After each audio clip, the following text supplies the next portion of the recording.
All right, thanks for showing up. Thanks for showing up. So I was on Shay Shardae's. I was on her very nice show. The reason why I delayed this was because I was given an opportunity to speak at the end, and I wanted to say my piece on a guest that she had. Now, and she actually had the perfect guest because it really highlights something that me and I'm pretty sure a lot of black men grapple with, and that is a choice that lately we have been having for the past, I would say since, I'd say like 22 years, say like since 2008. Black men have been put in a situation where every 4 years we had to choose between being black and being men. No middle ground whatsoever. You actually had to choose between being black and being men. So an election cycle happens, right? Who do you pick? Do you pick somebody on the left that's going to continue to perpetuate feminist ideology, which is hostile towards men and particularly hostile towards black men? Or are you going to go with the right, and that is perpetuating a belief system that is hostile towards non-whites or minorities? We had this choice every 4 years. We had it last year, and we had it 4 years before that. We had it 4 years before that when it was, the box grabber versus the Clinton. So we just had it. We had it. We just had to make that choice. So on her show, on Shay Shardae's show, check it out. It's her most recent one. She had a woman on there who, was talking about her experience in dealing with WS, dealing with white supremacy. She grew up in a Mormon church or a Mormon community, where the church was at the center of that community, and they had a set of belief systems that was very ethnocentered, given her age and the community that she grew up in. Hit the like button. She has since rebelled against that community, for a number of reasons. And she learned to embrace as equals, more or less, people of color. But at the same time, she decided to decenter men. And I'm like, wait a minute. Why is it that there does not exist women for black men that are not hyper left, that are not on some purple haired stuff, and look at you as a something that is not in the center of her being, as something that you don't completely have to submit to, because the same way that she renounced white supremacy, she also renounced male supremacy or traditionalism. Why is it that black men are always caught between the two? You're either dealing with, a purple haired liberal who, slut walks on the weekends while you cook her dinner, or, you're dealing with, a hyper conservative that, don't want the babies to look like you, so to speak. Like there's never a middle ground for us. So as she was talking, her talking points became more and more aligned with radical feminism, and she was speaking ca- uh, against the Mormon Church, while at the same time, upgrading feminism. Now, I'm going to go to her show and see if I can find it, but there's a couple of key points in there. It's going to be hard to find though because it's a very long show. I should have time stamped it when I could, but some of the main key points was how she became how she became a part or about that life. And one of the things that she said was, oh, I was interviewing and I got in touch with some women who like to taste the carpet. And now all of a sudden it's just like, okay, we're going to decenter men, et cetera, et cetera, et cetera, because these women were so nice. And I'm thinking like, well, of course they're nice. They want to taste your carpet or they want you to taste theirs. Like everybody, is nice when they like the way your mouth looks. I mean, that's just how that works. It's like a man saying, hey, these prisoners are real nice. These other prisoners are real nice. It's like, yeah, there's a reason for that. Like, oh wow, he's giving me some noodles, some honey buns. Yes, there's a reason for that. They're nice for a reason. So it's a very odd dynamic. And I do know that a lot of feminism is born, under the flag of rainbow. I know that because these are the ones, once again, who benefits the least from patriarchy. In fact, they're the ones, if patriarchy was considered hostile, it would be most hostile towards them because it requires that they have a man in their life in order to have provisions. And they are just naturally against such an arrangement for obvious reasons. So I get that. And I need y'all to hit that like button. We're going to get into it. All right. So what I'm going to do now is with you guys on it. Well, first I'll read some of your comments, or I'll read some of your comments in a little bit, give y'all time to comment. But I'm going to queue up the video. I'm going to queue up the video with the lovely Miss Shay Sade, and we're going to take it from there. What's that buzzing? Okay, let me see. Or maybe I got to, let me see. What's that about? Nope, I'm good. All right. Anyway, let's see if I can share screens and get.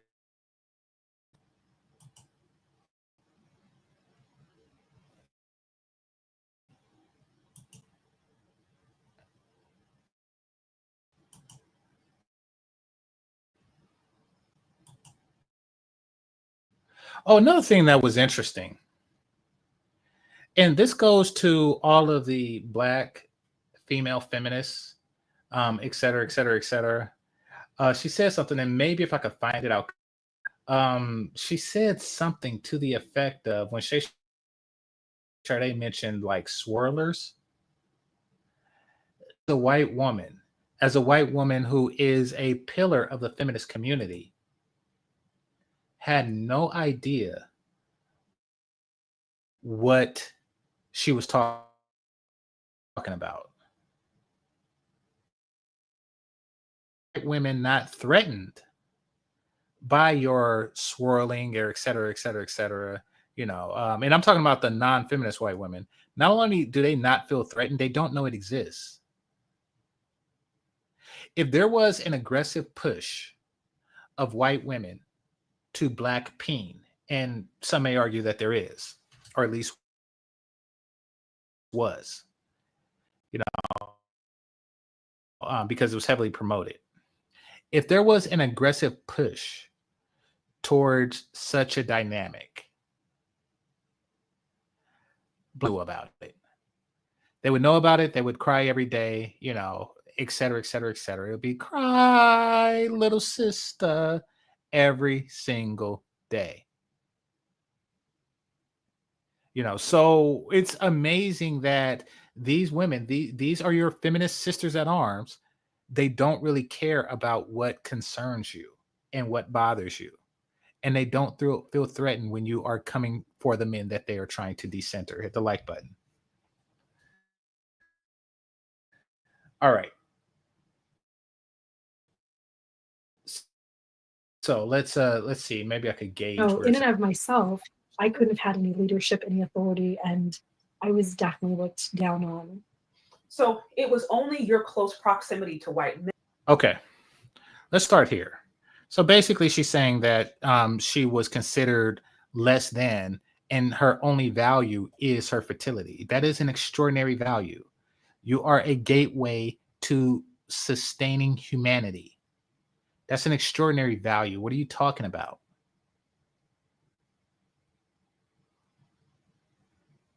I mean, listen, you could put the words, "That's all I am," behind anything. Like, all I am to people is a billionaire. It's like, yeah. Okay, let's say Tony Stark was to say that. Let's just say Tony Stark was to say, yes, all I am is an Avenger and a genius and a billionaire playboy. But they don't really know me. They don't really value me. It's like, what are you talking about? You saved humanity. And every woman that gives birth saves humanity. Men and your ability to basically procreate white men and white babies is what gave you any level of status and gave you any level of value within the Mormon church. And then I am assuming you talked about even within your interactions with the clan. I wonder if you kind of saw that same structure as far as, okay, women are Yeah, they hated women. They always just wanted Jason. okay. Yeah. So even in some of the other groups that you're aware of that maybe were fringe or other versions of white supremacy, you still saw even white women themselves not being oppressed, or white women themselves had not being treated with respect or being treated well. My entire life until the day that I got married, everyone was just always chasing my skirt. Nobody gave a damn what I thought about things, what I wanted to do in the world, the type of life that I wanted to build. Nobody cared about me, what I could offer. Nobody cared if I had leaders. Well, they did care about what you can offer, and it just so happened to be under that skirt. So she really don't understand this concept of the male sex drive. No respect for it. So she was always like a feminist in the making. Because if you're a woman or a girl, you can't really grapple with, I have something that they want. And it's okay that they want what I have. Like, it's ridiculous. It's very difficult. It's very immature for somebody to say, I want you for something more than that. I want you to want me for the reasons that I want you to want me. If Rihanna gives me the panties, I don't care why. If Rihanna gave me her panties because I just so happen to have the exact same birth date as her dad, like down to the hour, what do you think I'm going to be? Well, no, I actually want you to want me for me. I don't care. It's so they're not happy being wanted. They have to, now you have to want them for the reason that you want them, or they want you to want them.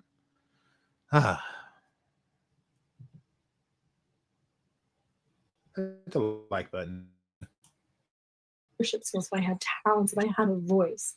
I was just a skirt. I was just a piece of ass. That's all I was. And okay, then be a good one. Somebody says she's selling feminism to Black women. Here's the thing about it. She is, but she still don't really know or respect Black women, or else she would know what a swirler is. And I get the sinking suspicion that she was under the impression that Shay Sade had a Black female audience, and that Shay Sade may be somewhere on that spectrum as well. And for those of you who don't know, I can see why. If you look at Shay Sade from a distance, a bird's eye distance, and just look at Shay Sade on paper, I can definitely see why she would assume that she's on that spectrum. She's Black. She's from California. More importantly, and more specifically, she went to UC Berkeley, which is a very liberal institution, and has its roots in hippieism and stuff like that. And she has her master's. She's educated Black woman, et cetera, et cetera, et cetera. So, I could definitely see that she might have thought that it was that type of party. Absolutely. think about like the things that I went through in high school, and then with my now ex-husband. I was this evil Jezebel who was a temptress, who was trying to lure these boys into doing these terrible things. It wasn't until I was married in the temple and became that wife, and then eventually a mom, that I felt like I had any type of respect. Okay. But truly, I was still dismissed and overlooked. Like, there's women within that structure have absolutely no standing whatsoever. And I know that there's so many. I have Mormons who come on my channel all the time, like, the Mormon church loves women, like mothers are everything. But it doesn't. I have an article on my Substack called Power, Priesthood, and Pussy. Oh The crap. only value that women have is reproducing. They want to implant their little baby sons in you so that they can replicate, because men can't have babies. They're just after your genitalia so that you can reproduce. Why is she saying this like it's not a mutually exclusive, or excuse me, it's not a mutually inclusive arrangement? Like you're saying that you don't want babies is essentially what you're saying. Because if she did, she wouldn't look at it that way. She's looking at motherhood and, child rearing as something that women do for men. He's planting his seed inside me, where a woman who actually is a decent mother and human being would look at it like, this man is giving me a seed.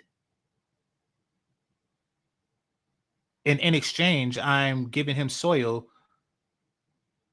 Like, we both want to see this plant grow. We both want to see this tree grow and create other trees, but she don't. See, some people are just wired different.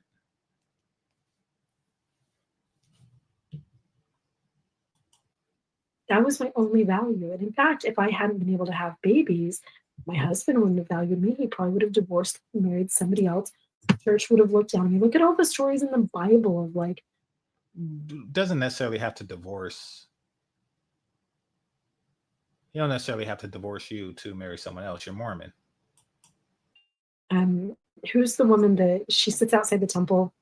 Is it Hannah? And she's the mother of was it Samuel? Sorry, I haven't gone to church for like so many years now. I'm forgetting my Bible stories. But like, she's cursed because she doesn't have babies. Think about like Israel and his wives, and like, oh, they can't have babies. A barren woman is just a piece of garbage. Women are only valued as breeders, but they're still treated as breeding stock. It's been fascinating to me. So to compare and contrast. Okay, just because a woman is valued for her ability to reproduce, that doesn't mean she's only valued as a breeder. Listen, women need to understand this.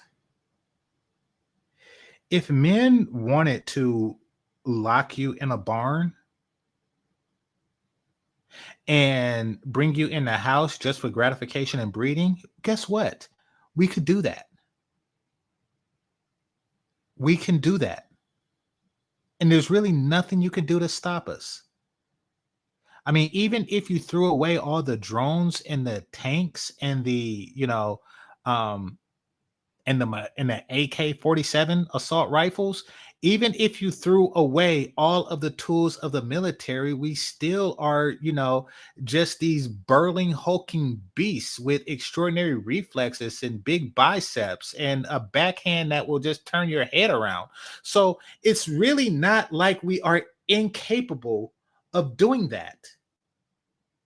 The whole reason that we don't do that, nor do we create or condone a society that does do something like that, is because we actually do value your humanity. So miss me with that bull. Miss me with it. When I left the Mormon church and started to interact with men who had never been LDS, never been part of any of these alt-right communities, right? Like the Christian evangelicists, fundamentalist Baptists, they're all very much the same. They operate the same. Mm-hmm. When I started interacting with like atheist men, other men who had deconstructed religions and are— Don't say mm-hmm. Don't say mm-hmm to that, because you're Christian. I was just talking to Shay Shirley, and I was led to believe, and perhaps I could look into this, that Christianity is an offshoot of Protestantism, which and then us missionary Baptists is an offshoot of Christianity. I could be mistaken, but I don't know, and it doesn't really matter. But don't shoot at that. Whatever crazy you had going on, in in your church, don't try to say that all Abrahamic religions are like that. In fact, I think that your experience was unique amongst Mormons.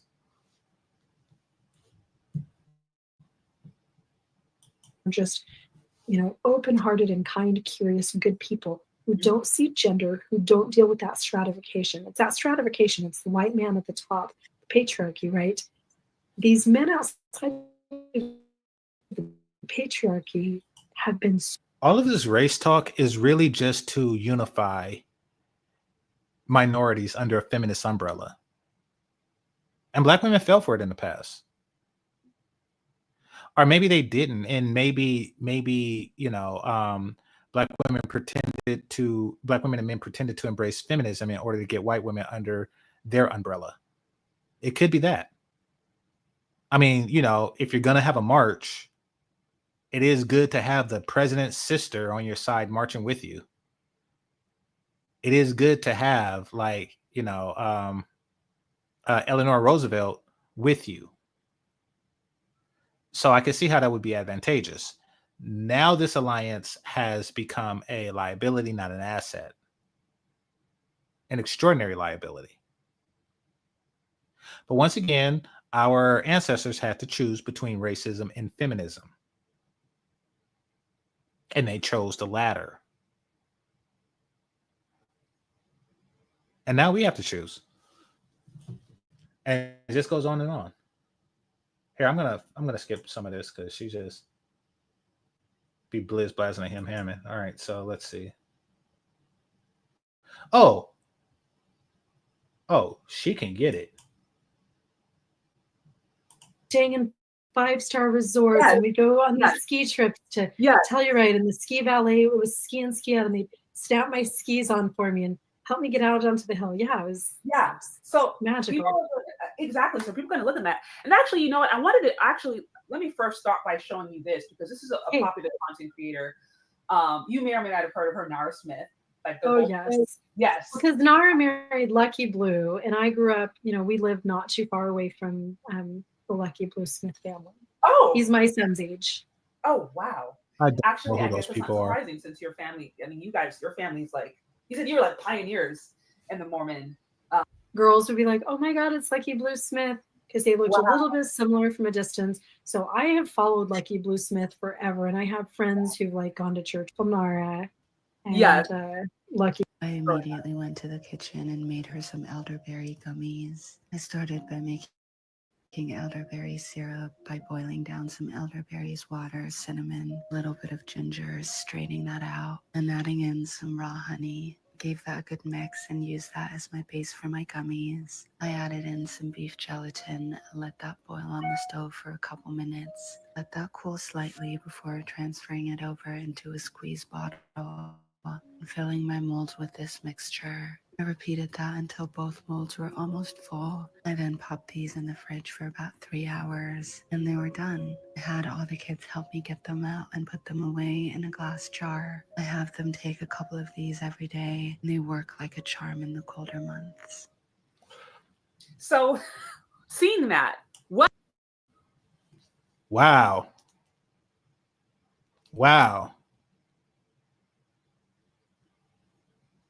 Now, if you ask a feminist, it's like, they just want me for my elderberries. No, I want everything. I want your elderberries. I want you to milk my babies, and I want you to give them elderberries. That's what I want. And every time I see something on YouTube that turns me on because you're doing woman stuff, that's what I want too. Every time I come up with a new idea, I don't even know what an elderberry is, but I want it now.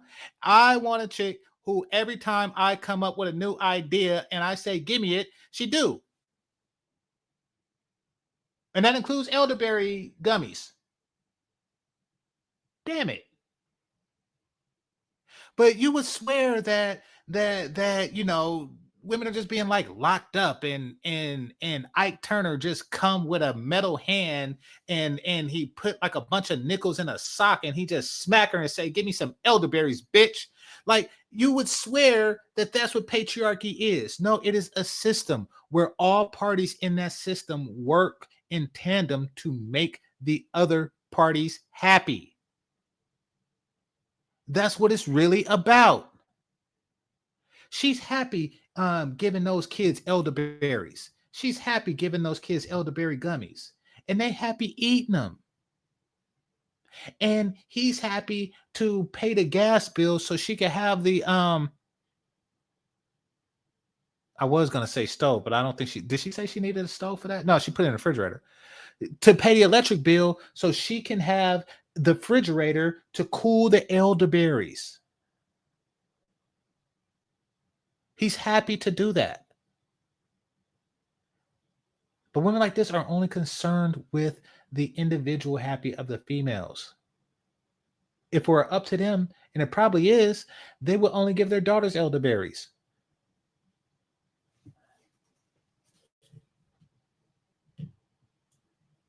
In a glass jar. I have them take a couple of these every day, and they work like a charm in the colder months.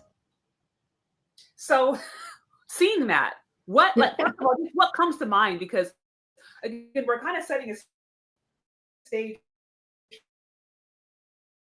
for why there are women out there who are, particularly other races of women, sometimes who, you know, they may have their own insecurities because of racism. Especially if they maybe are hard economic times, they may struggle with colorism, all these different things. But it's so hard to be a woman. We struggle with so many things. Shut yeah. the hell up. If you don't shut up and get me some elderberries, it's so hard being a woman. It's hard being everything. It's called life.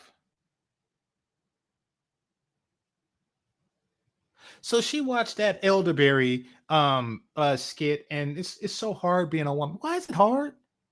You making it hard.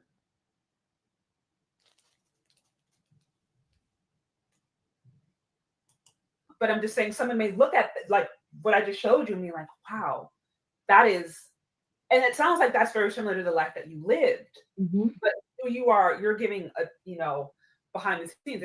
And again, we don't know exactly what's happening with that particular family behind the scenes. But I mean, I can look at that video and be like, that's obviously scripted. Like, you have, I think now she has 4 kids. There's no way you're walking around in like a designer dress, making homemade gummy berries in an ASMR voice like every day. Like, we know it's scripted. It's so beautiful, though. Yeah, but no, but it's. I don't care. I don't care about that. Listen, it's not the dress. No matter what she wear, while making elderberries for the kids, it's still going to be sexy. Imagine coming home to a slim-waisted elderberry woman. You say, "Hi, kids," and they say, "Hi, Daddy. Mommy made us elderberries." Like, "Oh, really? Well, somebody's getting full penis tonight." Do you really care what she had on?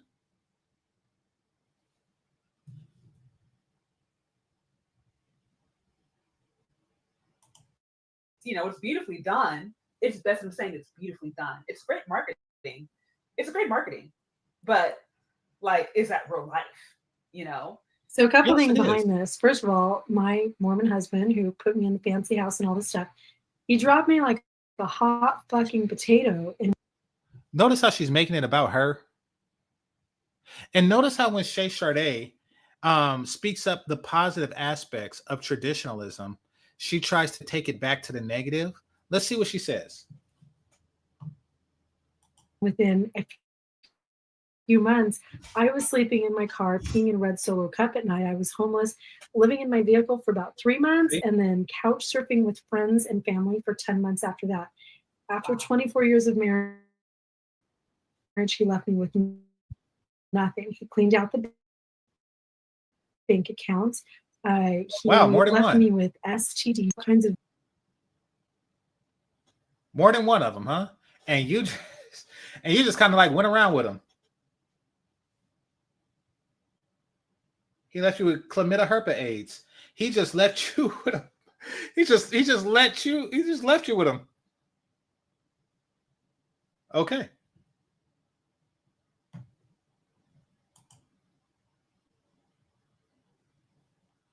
That's what I think. I think she is trying to corrupt, and I think that she's been calling her Shantae the whole damn thing.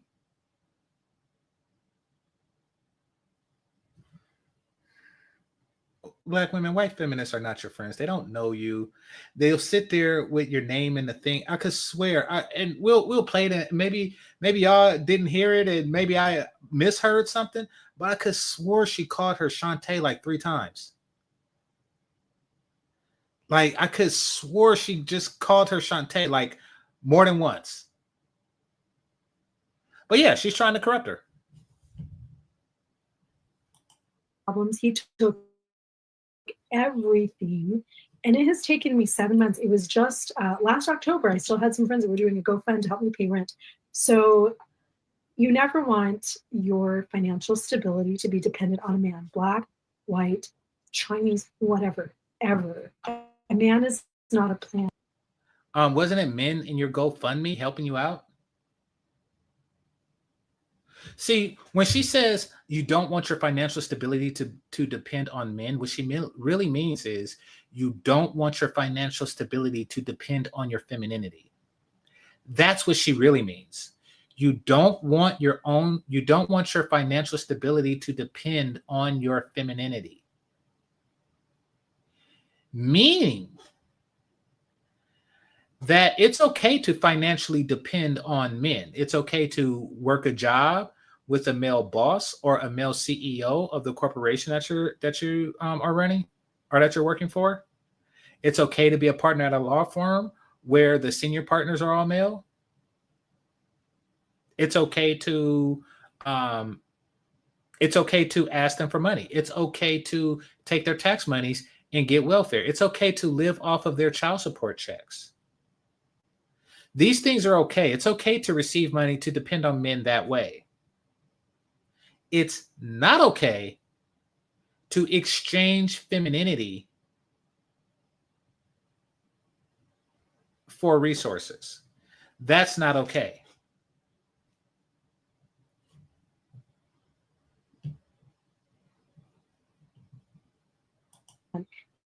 He can be your lover, your husband, your boyfriend, whatever, but he is not your ticket to the dream life.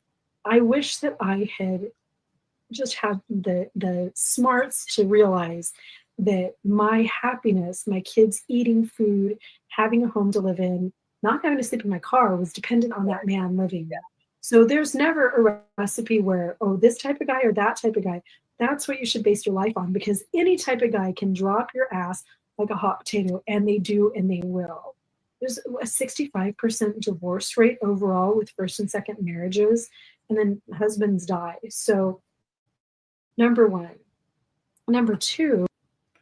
Why is she mentioning divorce rate like it's the men that's doing it? And why is she talking about I had to live in my car for 3 months and I had to depend on friends for 10 months? You know something? I call cap.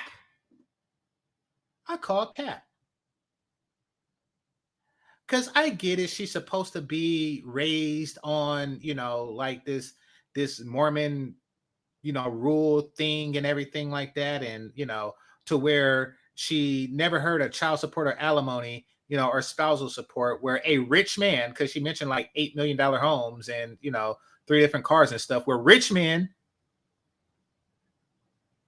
divorce poor women and leave them and the kids on the streets.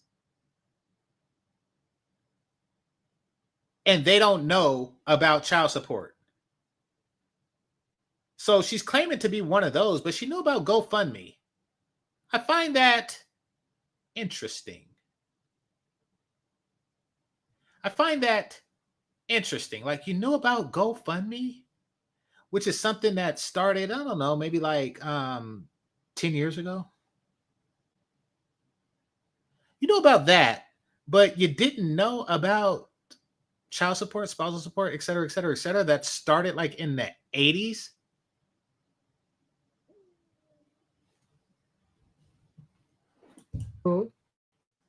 Nara Smith has her own money. She's not living this life because of Lucky Blue.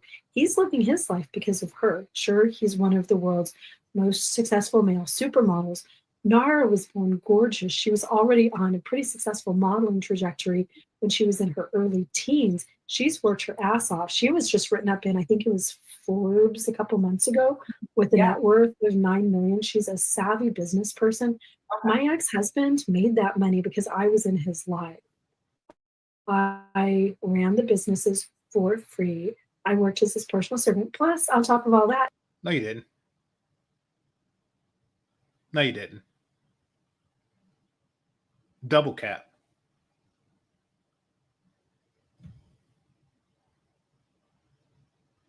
I was your lover and your secretary, working every day of the week.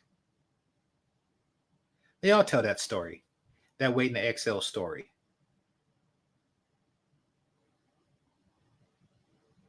He wouldn't be where he is if it wasn't for me. Well, he's still there. He's still there without you.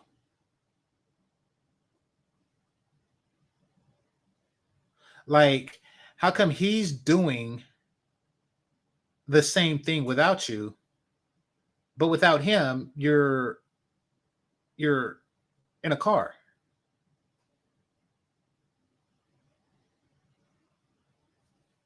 Look at Sade look. Look on her face.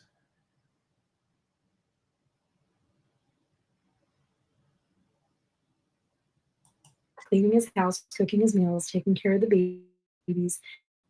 Um, there's a little story that I tell on my channel sometimes of a woman who Yeah, because he couldn't feed himself.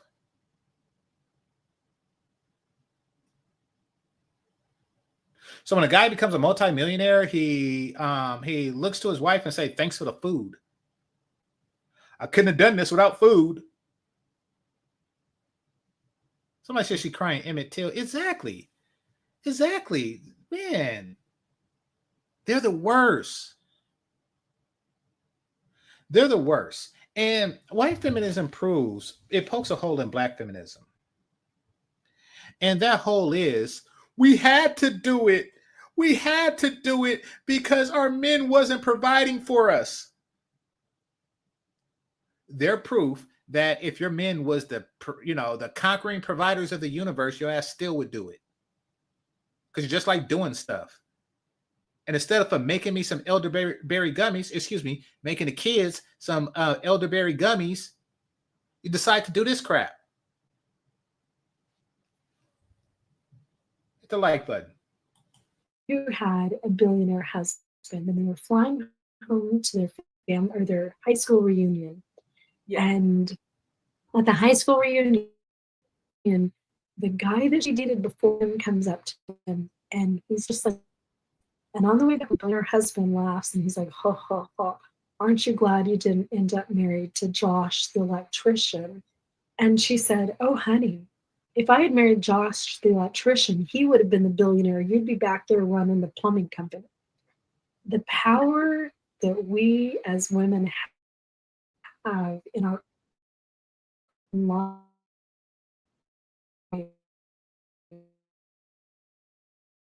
Okay, listen. Am I saying that they don't contribute to a man's success? Of course not. That's not what I'm saying. I'm saying that it requires both of them. It requires your aid. I'm trying to think of like a two-person team sport that requires both of them. Most team sports require an entire team. So y'all can help me out with that. I'm thinking like tennis, but that can be played single player as well. But nevertheless, let's just go with tennis for a second until y'all come with a better example.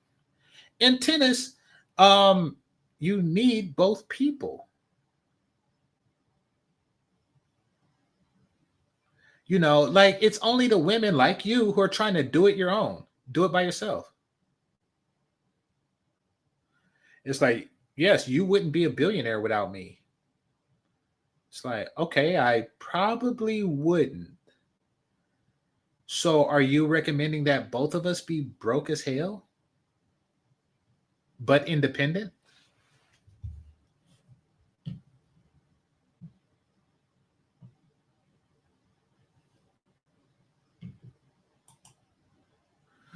I said, these are the white women who you do not want around your black wife. Let me tell you something. And this is the problem with modern world, because they forgot their history. Every society, every civilized civilization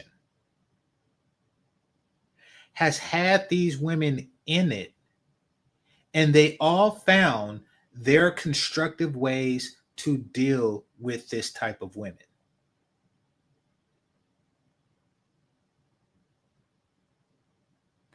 In ancient Rome, they would have women like this turn into priestess of Ceres, which is a pagan equivalent to a nun. Which means that when they, first things first, they silence them. First things first, they instill the importance of bitch, shut the fuck up, because they don't want their nonsense spreading. So they give them a vow of silence, and then they make them help the orphan children. And because these women are so community minded and stuff like that, they're content in that role. I say they're content in that role because they just want to do something. They just need something to do other than making elderberries. They just need something to do. So, they and a position and a title to make them feel important. So they give them a robe, give them a shut the fuck up template, and then have them do stuff. And then in later Roman Catholic society, they put them in nunneries. And then during medieval society, something very interesting happened. They called them witches. They looked at this and was like, you know something? She's a witch. And we are just going to keep them on the outskirts of society. If you don't believe me, look at the prototype. Look at the stereotype of a witch. And what do you see? A stereotypical witch. She's old. She's ugly. She has a broom and a cat. Isn't that the same as a modern day feminist?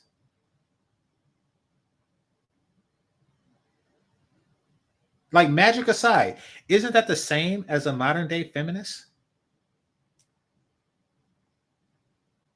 An old cat bitch?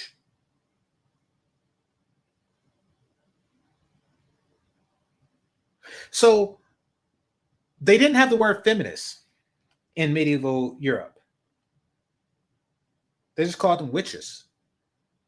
And just like with a regular witch, their words are magic spells that corrupts children, like Hansel and Gretel. If you wander in the forest, it'll be some childless witch offering you candy and shit.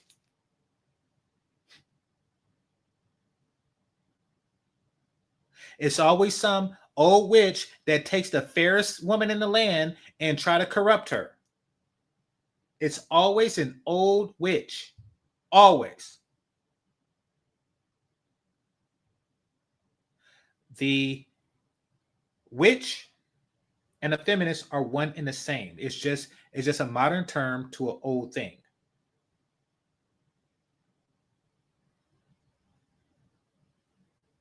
In modern or in postmodern time in Salem, they also didn't know what to do with witches. So what did they do?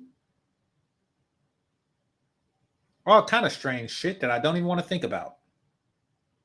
But they wanted to do what they had to do to make sure that that this don't spread. That this foolishness do not spread and corrupt society to where the whole world will look like the black community. The ghetto. Talking about the ghetto. They knew. The ancestors knew, and I'm not just talking about white people. The ancestors knew. The ancestors knew that if you're going to have a functioning society, you have to deal with these ornery bitches. You have to. Now, We're going to go to Africa.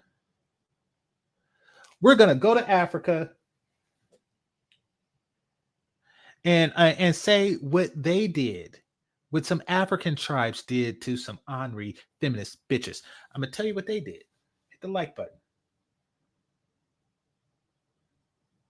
Somebody said, I saw a movie where they drowned witches. Listen, they not only drowned witches, they knew they wasn't witches. The drowning was a test. I'm going to say this again. The drowning was a test. The way the whole thing worked is they drowned you. If you survived the drowning, they said, oh shit, only a witch can survive a drowning. So they did. They burnt your ass. They burned you because you survived the drowning. They knew you wasn't a witch. They just didn't want you around infesting good non-witch daughters. Now, African society, the Dahomey tribe in particular. You know that tribe of Viola Davis looking bitches that pretended to be warriors, you know, and stuff like that, and you know, like they can stand up to men and blah blah blah blah blah blah. Listen, let me tell you something. That was just the Dahomey way of getting rid of unruly bitches.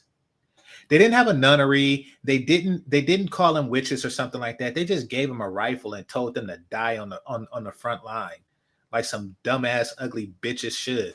Like that's what they did.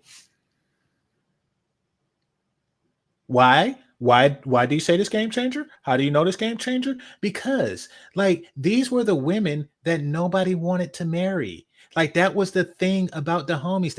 They weren't married. They couldn't marry. Why? Because nobody would marry their ass and no slaver would buy their ass. They're just a bunch of ugly, useless bitches. And since anybody can wield a rifle, they decided to give them one of those.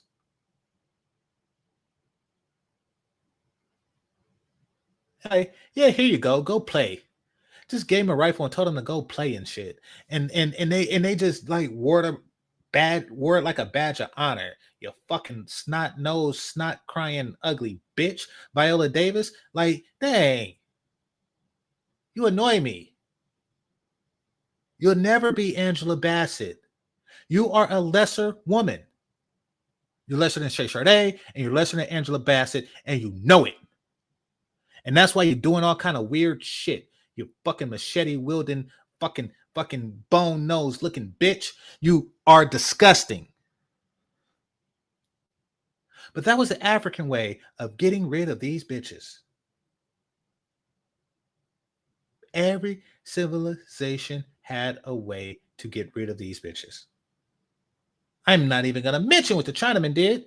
I'm not even going to say what they did until I hit that like button. Let me play some more of this. All the businesses and doing everything. He's still living in some crap house with one of the women that he was cheating on me with. He's gone nowhere in life. I've built a business, built a brand. I help women across the world. I run 2 nonprofits. The common denominator to our success was me. And the common denominator to Nara Smith's success is Nara fucking Smith. She could be married to anybody, and Nara Smith would be exactly what she is. And I think that's the thing that we as women need to. So she's talking about an instance where a young woman became a model and she had like millions of dollars because she was so beautiful, et cetera, et cetera, et cetera. And she didn't need her man to win that success. Well, she probably didn't, but she did need men to be successful. That's what models is. That's how that industry works. She's not modeling for other women. No, she's modeling for either men or she's modeling like things that would make a woman look good to men. But her success is rooted in my penis. Let's be clear to that.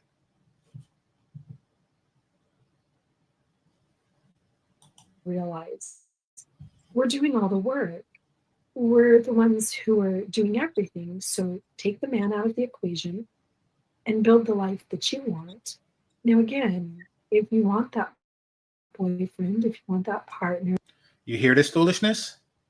Take the men out of your life. And notice how she's talking about like a model chick. I don't know who she's talking about, but she mentioned she was a model, like a multi-million-dollar earning model. Notice how she's talking about them. This is witches. This is less attractive women trying to get attractive women to walk away and get down with a crew. That's why they be stirring the pot. That's what they do. That's what witches do. They stir the pot. Like oil, boil, doil, and trouble.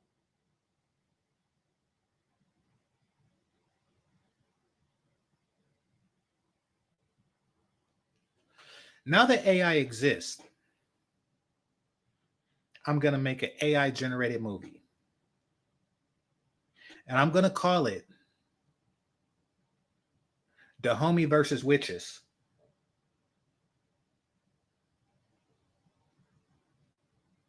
Just so we can watch bad shit happen to both sides.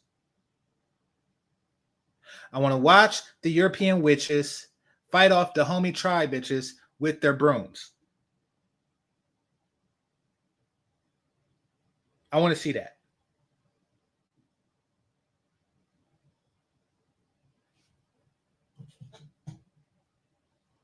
Fucking bitches and witches, I swear.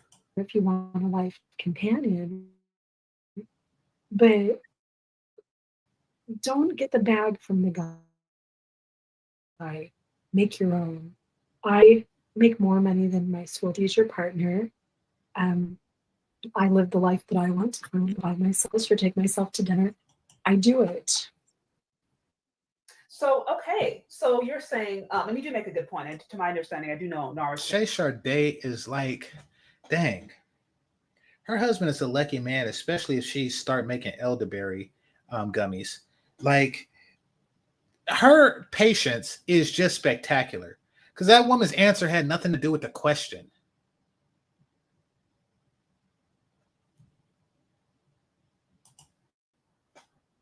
She was modeling. She was very young. Now I've heard, I don't know specifically about Nara Smith. I have money.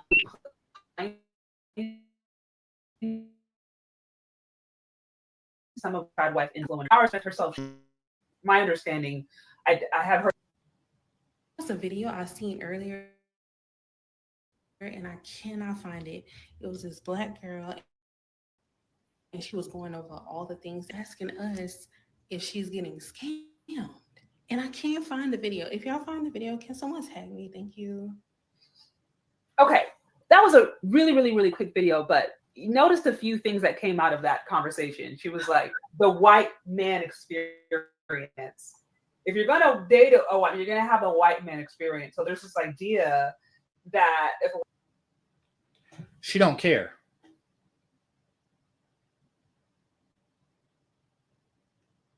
She do not care about Negro issues or concerns. She don't. Feminism is her goal. You know, she's willing to, put on some gloves and shake a Negro's hand in order to push this primary agenda of hers. Woman of colors, she's dating a white man, there's a particular experience she's going to get. And oftentimes they assume he's going to treat her nicely, he's going to have the bag, he's going to have the money, he's going to have the resources, he's going to be faithful, things like that. What are your initial thoughts when you hear that? When you hear Watch her change the subject. Watch her change the subject, because what she's doing, what Shay Sharday is doing, is she's talking about the illusion that Black women have about white men. And because this woman's claimed lived experience is very negative with white men, she's going to say, she's expecting an answer like that. But let me see if she changes the subject. I'm gonna give her the benefit of the doubt. Interesting. I'm glad somebody thinks that white men are interesting again. I mean, I'm just thinking, I was dating after my divorce. Like, certainly every culture has its own personality. And I started dating Mexicans for the first time. And you will never have a boyfriend who tells you you're more beautiful than the Mexican man. I told you.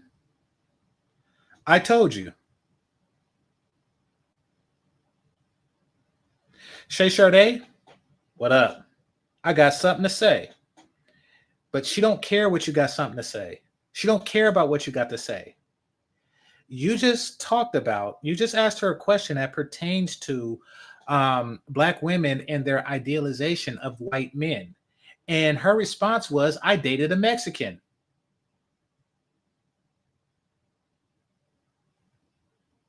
Look on Shay Sade's face. That is her going into a Jedi trance, trying to summon the Force so she could put up with this bullshit. That's what she's doing right now.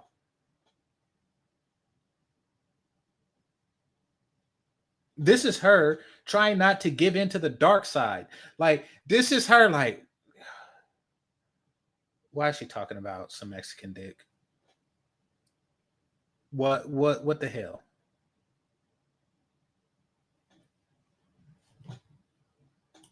Like they're next level, just flirtatious and fun and dance. So this is my, cheap, but I sent a lot of them. This is my cheap super chat. And we're going to see her response to my cheap super chat. Here, let me remove this. You're around and anyway. Which is worse, feminism or racism? I think both. The ideal would be for every human to have respect and for civil rights to be universally accepted. I think that, if you are the victim of racism, then you would think that racism is the worst. If you're the victim of feminism, you would think that feminism is worse. I'm a black man. I'm a victim of both.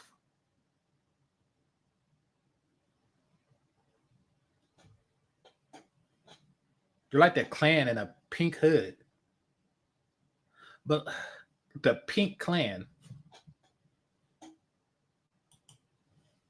I don't know. Probably racism has greater societal impact because you don't have the opportunity for advancement. As a woman, I was able to climb the ladder. You're confusing sexism with feminism. You see, because it's all about you. When somebody says which is worse, feminism or racism, you're hearing which is worse, sexism or racism. And you're saying sexism didn't hold me back. But feminism do hold black men back. It completely usurped affirmative action. I mean, completely usurped affirmative action. To where companies can say, righteously, oh no, I hire minorities. Look at this woman. How does that help a black man get a job? We're diverse. It's a company full of white men and white women. Like, we have long given up on affirmative action. Like, that's just a no-go. Like, for black men, that's just a no-go.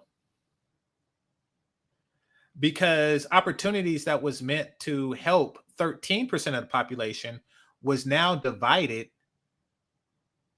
to service an additional 50% of the population, or 50% of the population. Half the population, adult population, is women. So instead of for provisions working to help a small portion of society, it got diluted to a large portion of society. So much to the point where she can just righteously say, like, being a woman never held me back. And you're still thinking about you when this is, I should have, because I was so cheap and I shouldn't have been so cheap, I should have said which is worse for black men. When we send a $2 super chat, y'all wouldn't know because y'all never send them. When you send a $2 super chat, it's it only holds you to 50 characters. It only holds you to 50 characters. So I couldn't say, which is worse for a black man. But she naturally put herself into this, and she heard the question, which was worse for me, sexism or racism? The brain of a feminist, I swear. When I got married and started popping out the babies and stuff, and I could climb the ladder, But if you are a race that's on the outs, then you can't change your skin color. You can't gain that respect no matter what you do.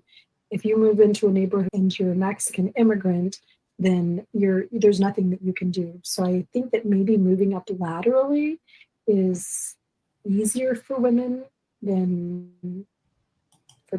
She completely misunderstood the question.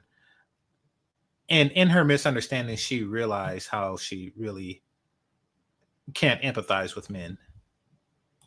People of different races. Mm-hmm. Yeah, especially like you said, if you're able to, I mean, if you say you're a white woman, you're able to quote kind of benefit off the patriarchy. Prime example, even if you think in the corporate space, there's definitely, you see a lot of that same stuff there. And we do know, feminism definitely, it did open the door for women to get in certain positions of power, or to have more influence in ways that they weren't able to before. But even within that space, you see the hierarchy.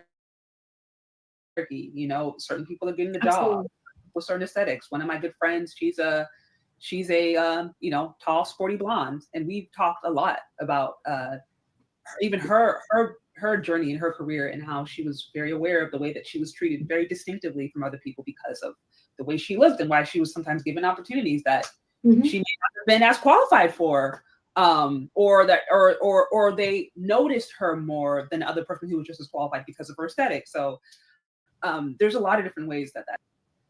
You're welcome. You're welcome, Shay Sade friend. That's what you say when you're given something and you take what's given. You say you're welcome. You don't complain like, yes, I've been given this stuff and it's unfair because I'm so beautiful, that other people should be I call them the uglies, should be given these opportunities, but they're not because I'm blonde. Well, if you feel like it's unjust, are you going to, turn down these opportunities? No, because I'm blonde and I'm white and I'm blonde and I'm white. By the way, for those of you who don't know, blonde is like the light skinned of white people. Get it? Got it? Good. D. Scott, I appreciate you. You said, since we some broke ninjas. No, I'm not saying that y'all broke. Listen, I don't do this for the money. The money sometimes is a representation of the appreciation. That it shows me that y'all appreciate my service. See, I like that feeling. And I tell people, because my friends and family, they know that I have a show, but I haven't revealed the channel to them because I like to keep separate circles. If y'all heard me like on the phone or when last year when I was over my mom's house for a week and she come in the room, I tell her like, I'm doing a show. So she knows I do a show. And she just don't know the title because I don't want her. I just don't want that type of problems in my life. Anyway, but I tell them that I got subscribers.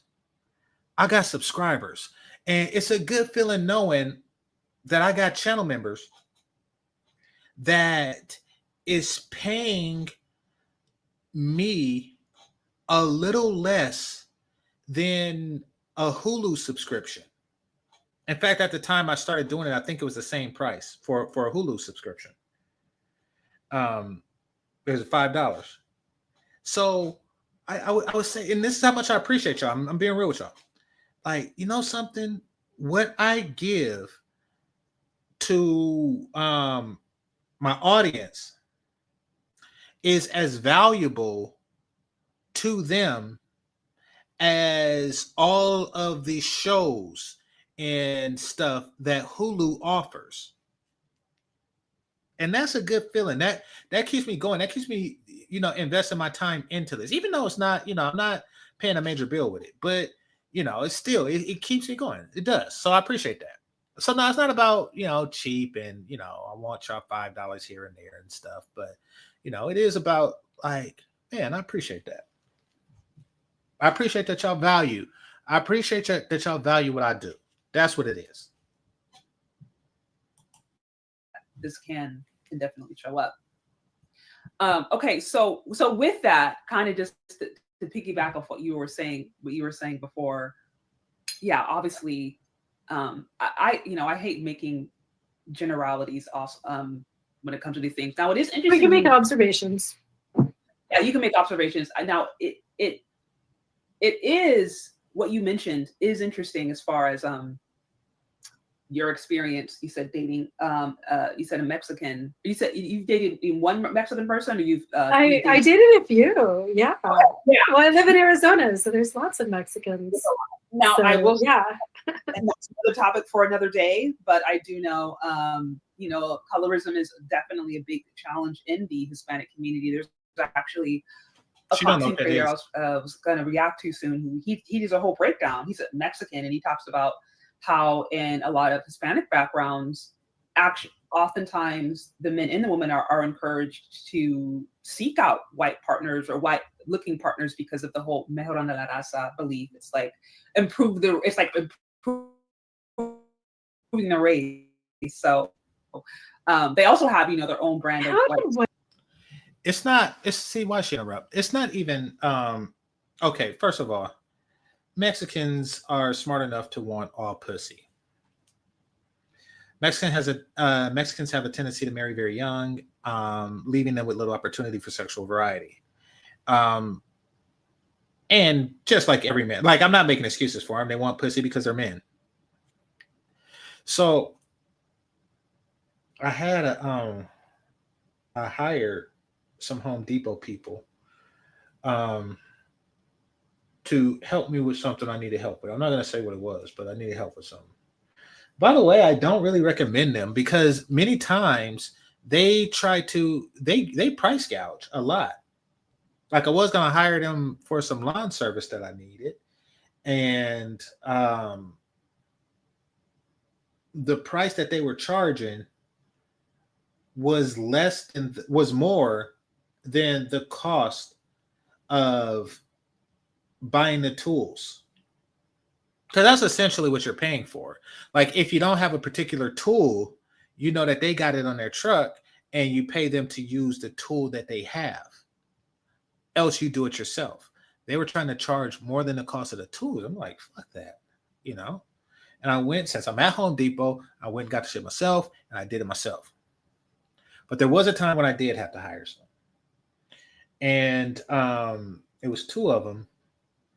And y'all don't understand the lengths of my frugality. I negotiate with everybody. Every single person. All my dates are really cheap.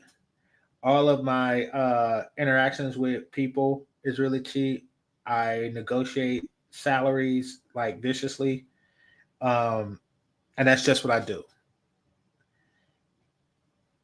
So I talked them down a lot and they did the task. And then afterwards, I'm taking them back to Home Depot and they tried to get a tip. And I'm like, no, this is the agreed upon price. This is the price that we talked about. And this is the price that I'm going to pay you. What are you talking about? A tip? This whole damn thing is a tip. But I wanted to be fair. So I said, I'm going to get you some food. Right. And to make a long story short, I'll tell you how the story ended as far as the food goes. But the place I took them that was near the Home Depot just so happened to also be the taqueria that I took them to that was near the Home Depot, just so happened to be the near a hooker. What do you call that? Strip or stroll or, basically where hookers congregate to sell pussy. It was near that. And I didn't know it because it was daytime. But you want to know who knew it? They knew it. They was like, yeah, you know, these chicas at night. I was like, oh, really? You know? So I happen to know that they be liking to buy pussy of all colors. And this feminist is like, oh, you know, nobody tells you you're beautiful more than the Mexicans. Like, what the hell?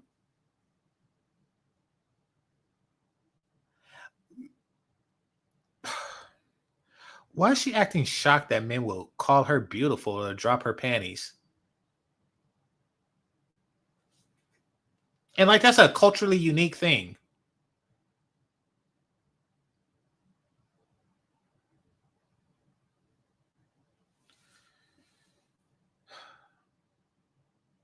I call Latin women beautiful.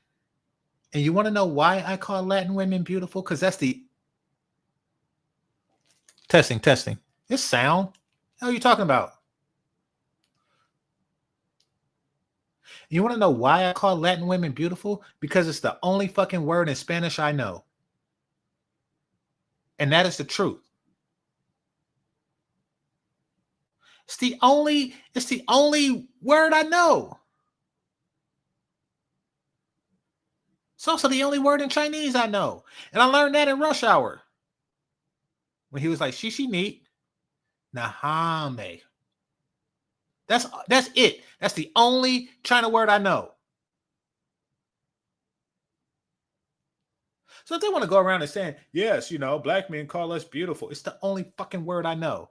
Yes, bonita, exactly. Or hermosa, but that's like a whole different type of beautiful. I used to think that bonita was just like what you called Brazilian women or Colombian women. I thought that was Spanish for Colombian or some shit like that because they're beautiful. Nope, it means beautiful. Like, the fuck? And she taking it like, yeah, they really think I'm beautiful. That's probably the only fucking word in English they know to tell a bitch. This is, God damn it.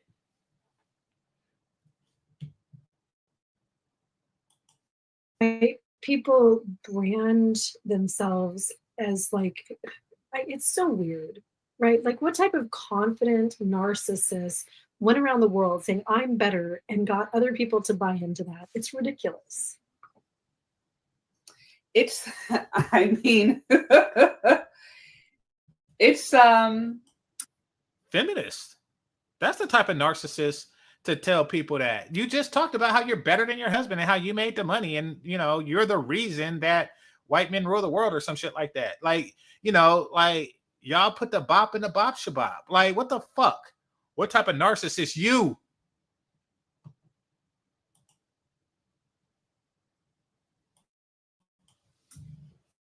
It's something else. It's I mean, it's toxic. I don't know how else to say it, and it's detrimental. And we see it, the impacts of it today. And this is why I mentioned when you said there's nobody who's gonna treat you more beautiful than a Mexican man. I kind of thought immediately to some conversations I've even had with people of the Hispanic community who've been like, yeah, like, this is a real thing. And funny. So was it just because I was blonde? Well, I don't know those. I don't know those men, but I do know that. Hey, did y'all know that blonde go away? I didn't know that. Blonde and reds go away. Like a Super Saiyan that got his ass kicked. I did not know that it goes from blonde to black to gray.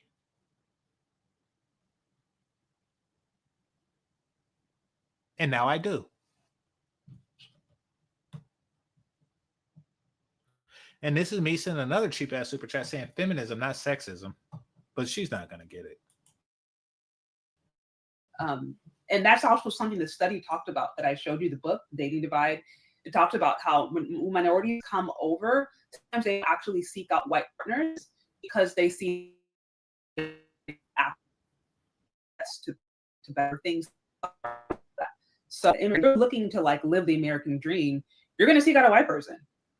Like the American dream, people think of the American dream globally. Like if you think of the branding, it's been like you may see a white family and a white picket fence and like a dog. You're not thinking of like a dark skinned person with, that mean, in an urban area, like that's not what people think about when they're thinking American dream. They're thinking about like a white successful family. So a lot of immigrants may come over, and they're also. I'm gonna address this right quick. Somebody said, that's when their eyebrows don't match their scalp. No, I mean I think they change at the same rate, but when their eyebrows don't match their scalp, it's because they're bottled blonde people. You know, they get their blonde from a bottle of hair dye of just for women. They don't get it from like nature.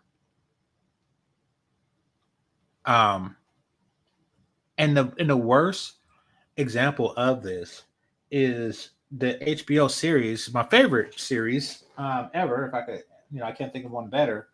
Game of Thrones, where you had the Targaryens, who were natural platinum blondes, and they're supposed to have purple eyes too. But I could see that they didn't want to, give the actresses the burden of putting on purple eyes, even though, the Hound had to wear like, a burnt face, the whole thing. Like you could have just gave the bitch some purple contacts. But I had the Targaryens, and her eyes was just dark. Her eyebrows was dark. And I was like, ain't this some shit? How shitty is that? The impacts of colonization. And the pussy hair be different From their own areas. And so I'm just saying, when you're saying that, I'm not saying that that's necessarily the case, but that's also maybe. Yeah, I'm just all I'm saying is like that's not surprising to me at all, and that's just partially because of the conversations I've even had, things that I've heard, and just also understanding the way in which that's also impacted the Hispanic community. Now, with this, there's this one video. I think it's about 2 or 3 minutes long. If you want to stop at any point, you can do so. But in this particular video, I think this is like a classic example of a swirler and their beliefs about how much white men are better than Black men. Those of you know that I'm staying up all night long just researching swirling now. Y'all hear that, right? Y'all heard that, right? I'm not tripping. Did she not just call her Shantae? Did she just not call her Shantae? Let's listen again.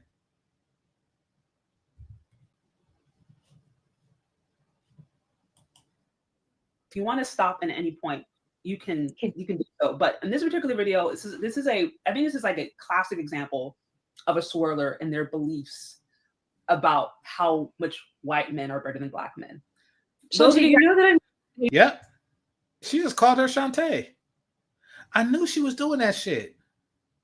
She said it real fast, but I knew she was doing that shit. I knew she was calling her Shantae. And she's not doing it like on purpose to fuck with her the way I do people.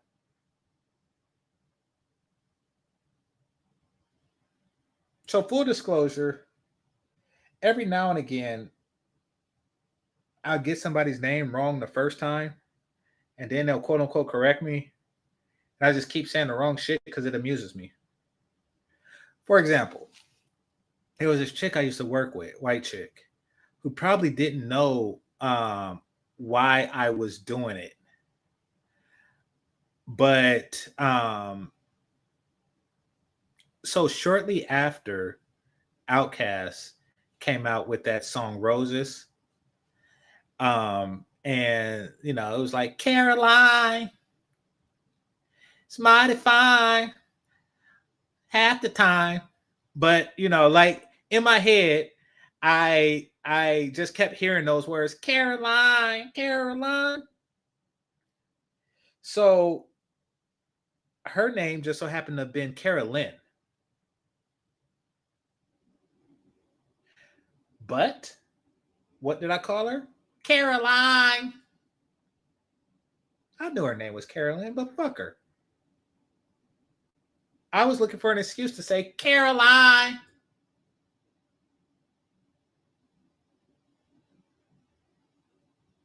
And that's how the fuck I get down.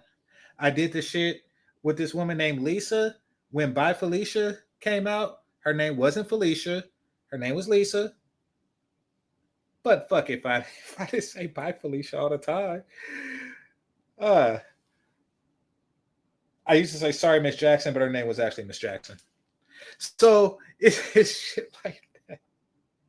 And now she's calling Shay Sade Shantae because she only knows three black women, and a third of them name is Shantae, and now she thinks that that's Carolyn. Or maybe there's a white song where they say Shantae. Oh, Roxanne Shantae or some shit like that. Maybe she just heard Roxanne Shantae. I don't know. But I had a feeling she was calling her Shantae this whole fucking thing. I had a feeling, and I was right. Up all night long just researching swirling now. Swirlers. if you want. And she has no idea what a swirler is. Just like I told y'all. They don't know or care about their plight, nor do they feel threatened by, a woman who's dedicated to taking a man. They do not give a shit. I literally have a whole playlist. I have a whole playlist. Okay. I can make your life so much easier. Because you will be shocked at the amount of ideas that these people have that are not based upon actual experience. Like, it's clear they don't actually know people from these communities, because if they have these kind of conversations, they would know it's not always perfect. But I think it's just good to be aware. And that's also partially why I wanted to have you on, because of like, hey, we need to be aware that, like, this whole idea of like a Mrs. Cartwright. It's like, listen, Mrs. Cartwright is not, that's maybe she don't know who that is. She's nodding her head. She don't know who the hell Mrs. Cartwright is. Shay Sade, why are you saying Shantae? Why are you saying shit like she know what you're talking about? Ask her about the Wiz. Ask her about the Wiz. I bet you she don't know what the hell you're talking about.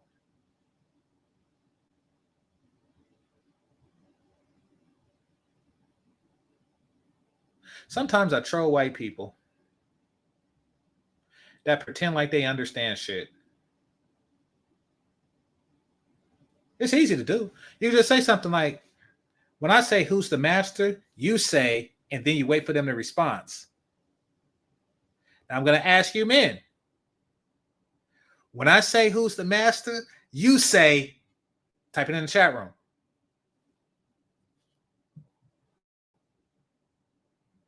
a word that they use to describe white women who kind of have like the trad wife. It's like, hey, her life isn't always as perfect as you may think it is, right? Mm-hmm. Okay, I'll pull up this video real quick, and if you want to stop it at any point, okay, you can. Okay, what's the difference between dating? I played this for some people who've been following me, so some of you guys may have seen this before, but we're going to get a new take on it. Okay. Oops, what happened? What's going on? Sorry. Did I turn? Oh, sorry, I turned on the volume. Let me try that again. What did I just do? You're doing great. I was acting. Okay, let me try this again. Why is that volume acting weird? Okay, I might need to. I need to add that again, because the volume started acting very strange for some reason. Okay.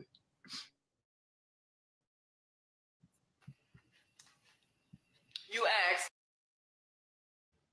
We need to be aware that, like, this whole idea of like a Mrs. Cartwright. It's like, pull up this video.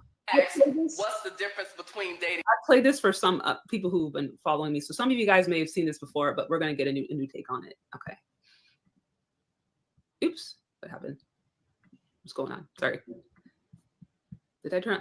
Oh, sorry, I turned on the volume. Let me try that again. What did I just do? Volume acting weird. Okay, I might need to. Sorry. You asked, what's the difference between dating some black men and the white man? Well, the white man is going to call you and invite you out. The black man is going to text you, good morning, beautiful. Hello, gorgeous. What you doing? The white man is going to take you to a very nice dinner and pay for it. The black man is going to ask you, what you cooking? Can I come over? The white man is going to take you to get your tire fixed and pay for it. The black man is going to tell you, you need to get your tire fixed. The white man is going to buy you a very special gift for your birthday. The black man is going to disappear and call you after your birthday. The white man is going to be very impressed by your education and your personal accomplishments. The black man is going to be intimidated by your education and your personal accomplishments. The white man is going to raise his kid, take care of his kid, spend quality time with his kid. His kids. The black man is going to get you pregnant and abandon you and the kid. The white man wants a relationship that leads to marriage and family. Yes. The black man wants a situationship that leads to nothing. The white man is going to date you, propose to you, and then marry you. The black man is going to shack up with you and play house with you. The white man is going to be clear in his communication when it comes to you. The black man is going to mislead you, play head games with you, and then confuse you. And then you ask, what's the difference between dating some black men and the white man? Everything. Stop being loyal to a community of men who are not loyal to you. Explore. You ugly bitch. Okay. A lot of what she said is true. First of all, the education true thing isn't really true for black or white men, unless white men had low expectations for you as a black woman. And then they'll be impressed. You know, that's when you have like the Harvard white man saying, "Oh, really? You went to DeVry?" It's that type of stuff. You know, if my parents didn't put me through Harvard, I would have went to DeVry too. I was talking to a white dude, used to work with him. He was older. He was telling me that he was going through divorce, and he was like, "Yeah, me and my wife agreed that that's the best thing, because now that we're divorced, they'll only count one income, and my son gets to go to MIT under financial aid because we don't make as much anymore." I was like, okay, that's definitely white problems and white solutions. Divorcing your wife so you know you don't have to pay the full amount for your son to go to MIT is definitely a white thing. What's going on, Art? And what's going on, Shitey? That's definitely a white thing. I don't think that guy is going to be impressed by this bitch's education. I don't. Just no. But everything else she was saying is true. And the reason why white men are like that, and this is what black women are envious of, is that white men treat black women like white women want to be treated. And they do that because they don't know no better. I'm going to repeat that. White men treat black women like white women want to be treated.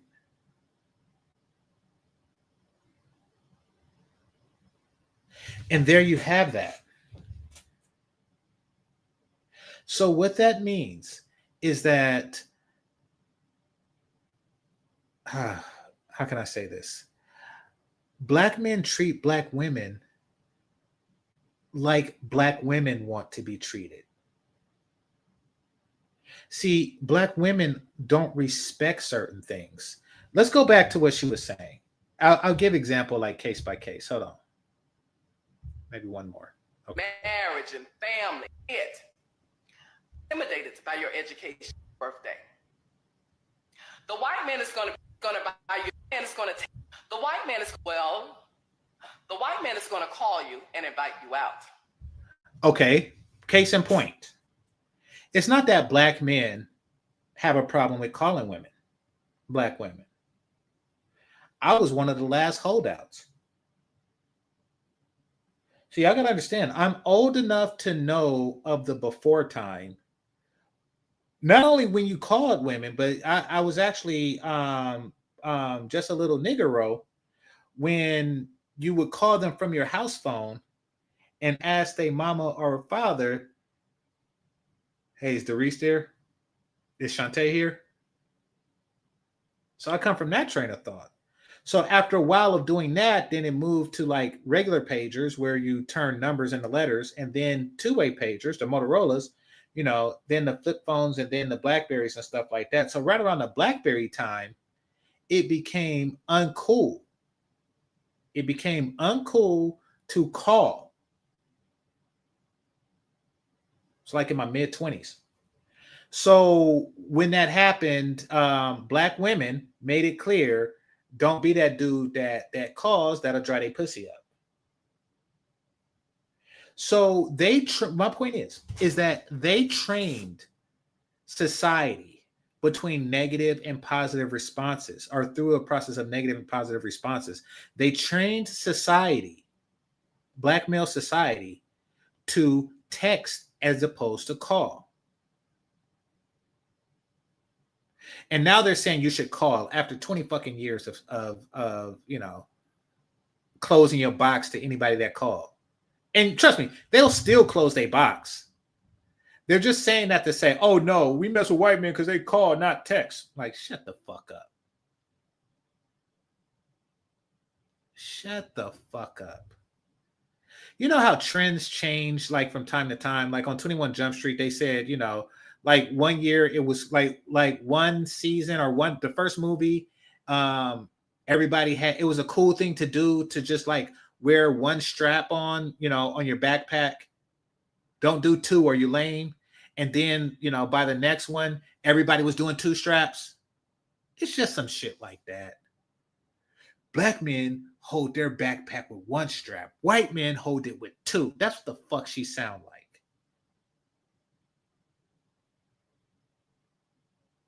So yes, I'm assuming that white guys call because white women prefer to be called. And you want to be treated like a white woman. So you're like, oh no, call me. Shut the fuck up. Shut the fuck up. The black man is going to text you, good morning, beautiful. Hello, gorgeous. What you doing?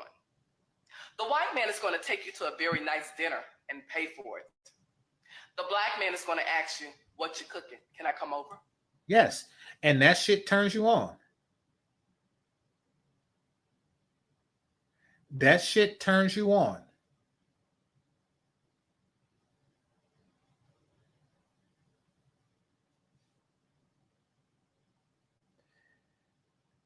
Stop pretending like you don't get turned off by certain shit. Or at least you didn't in your youth. Like this lame ass nigga taking me to a restaurant, tricking on this pussy. Stop pretending like there isn't a not insignificant amount of black women that don't do shit like that. Shut your old ass up. Put something on your fucking lips. What the hell is that? Is that like a lipstick? Is that called like, like weed smoke black? What the fuck? You nasty, ugly bitch. Put something on your lips. Something glossy and shiny, or pink or red. Fuck is wrong with you?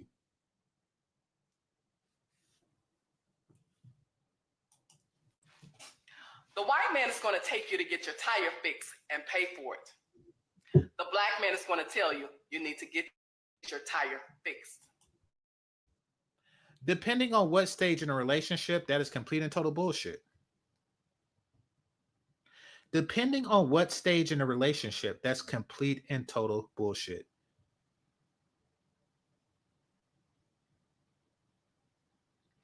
And they do ask for shit like that. Like immediately. So I used to date this chick. This is back when I was just a little niggero, right? She didn't have a car, which wasn't a major problem because I did. So I took her to and keep in mind, I only fucked her like 3 times by this point. So when I took her to her apartment, she said something because her park, she didn't have a car, so her parking spot was open. She said something that her manager, the building manager or whomever, was charging her for like $50 to clean up the oil spot underneath her car. Or excuse me, the oil spot in the parking spot that belongs to her, even though she don't have no car. No car, no oil means that she didn't make that spot. So she's telling me this, and I'm thinking like, nah, let me talk to her because let me talk to the building manager because if you ain't got no car and you ain't parked in the spot, then you didn't leave that oil there. Like that's just in my car not leaking oil. And and even if it was, it's not enough to like leak and make a whole pool of oil in a big ass spot in the time it takes for me to fuck you and leave. So that's yeah, she's charging you for an oil stain that was there when you got there, or somebody just came and poured oil on your shit. I don't know, but so I'm tripping. I'm like, I'm thinking like this is something you contest. But see, I didn't know then because I was young. I was just a little niggero. I didn't know that she was fishing for me to pay that $50 to get that oil stain up. That was her way of hinting, like, I need somebody to pay to get this oil stain up. Bitch! First of all, you shouldn't be paying the shit, yet alone me.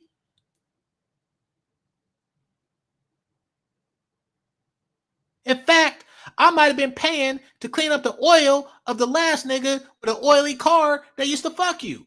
Nope. Nope. That's not happening.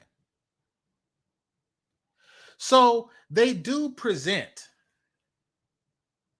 little odds and ends, and the word I want to use is incidentals. They do bring up incidentals that happens to them that that they want you to pay for, like very early in a relationship. I don't think white men are more prone to pay for shit like that than black men are, to be perfectly honest. I could be wrong. I never dated a white man, so I wouldn't fucking know. But yeah, that is, yeah, they're just idealizing at that point. Oh, another story. I was messing with this chick in Job Corps, right? And Job Corps is I think they got rid of it, but it's supposed to be like a college dorm type setup. At least that's how I understood it. It was our first date, and I didn't expect to smash, and I didn't. And I dropped her off at the Job Corps facility, right? And on the way back, I hit a nail. I hit a nail, and it fucked my tire up. So since it's the middle of the night, I'm pissed. Because what I did, and I recommend that y'all do this too, because I still do this shit, is I looked at that as the cost of the date. Like that busted tire, even though it wasn't money spent directly on her, that tire, the cost of that tire should count for the cost of the date. Meaning that if I spent $40 on a date and I spent $60 on a tire, then I spent $100 on a date, and you should fuck me accordingly. That's the way I look at that situation. I just spent $100 dating your ass, and I did, even though you didn't directly benefit from it. Therefore, I should be $100 closer to your pussy. And given the time, that is the pussy. So I call her and I said, hey, my tire is hit a nail. Let me come stay with you in until the next morning, right? Hold on. Okay, got it. All right. Until the next morning. And she told me that that Job Corps don't allow like outsiders in their little rooms. And I guess it makes sense because I've never been in one. I've been in plenty of college dorms and universities I didn't go to, but and I even been in a fucking uh barracks from an Air Force chick. So I do know that people live in like those things at that age. I thought she was lying because she didn't find me dick worthy. Quite frankly, I don't care because my tire's busted, bitch. So yeah, so that was my philosophy on that. And my point is, the moral of the story is, just like she didn't feel obligated because I hit a nail and my tire got busted, men don't feel obligated because your tire got busted to pay for the shit. It would be nice if she did, but she didn't. And it'll be nice if guys did, but they don't. Black nor white.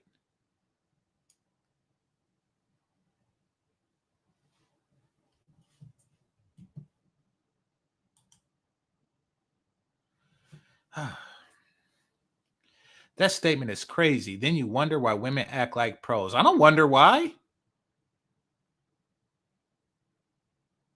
Why do you think I wonder why? Why do you think I'm curious of something like that? I just listen. I have a curious brain. I'm a man of science. All my life, I worked to figure out how things work. My own mama would tell you I would break toys and put it back together because I like to know how things work. And you want to know what I know about how women work? Is that I don't need to know, and I don't know, and I don't need to care. That's what I've come to realize. I don't know why pros act like pros. I just know that they do. And if you're going to act like a pro, and I just spent $100, then you give me pro stuff.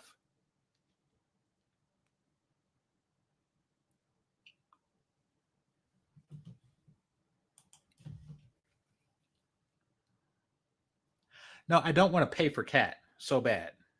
However, if life circumstances requires me to pay, I want cat.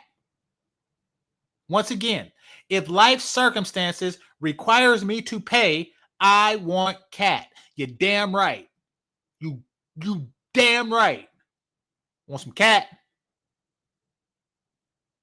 You cost me money. And to make up for the money that you cost me, you give me cat. That's how that works. You got to balance my penis. What in the fuck? I was a young man. Shit's expensive. $60 for a tire, that is expensive.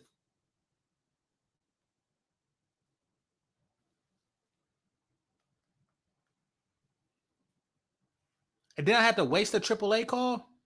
All that shit.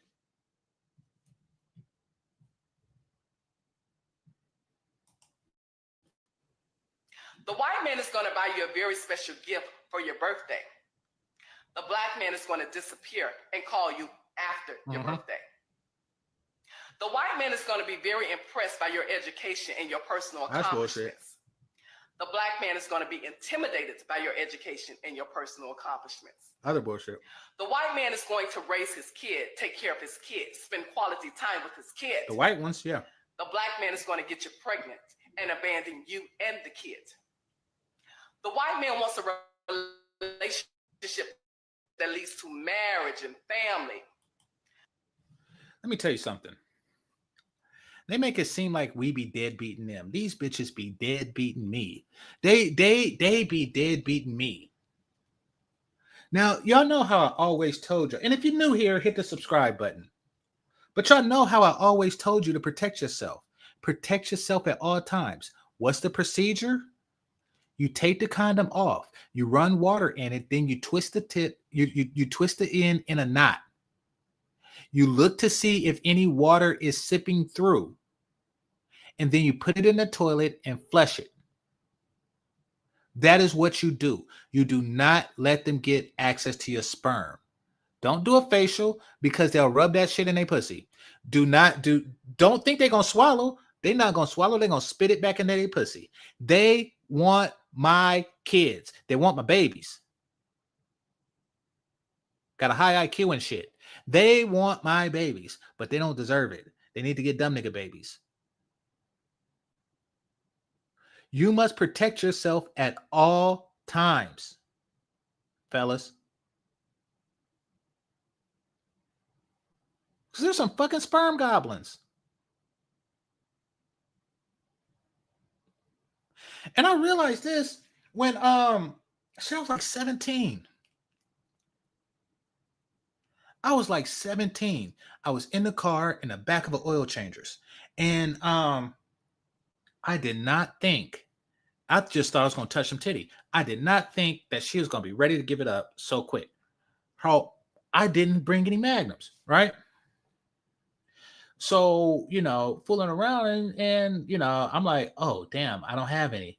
I was like, but I'll just go to the store. The store. So it was like the gas station was like right next to the oil changers. It was right there.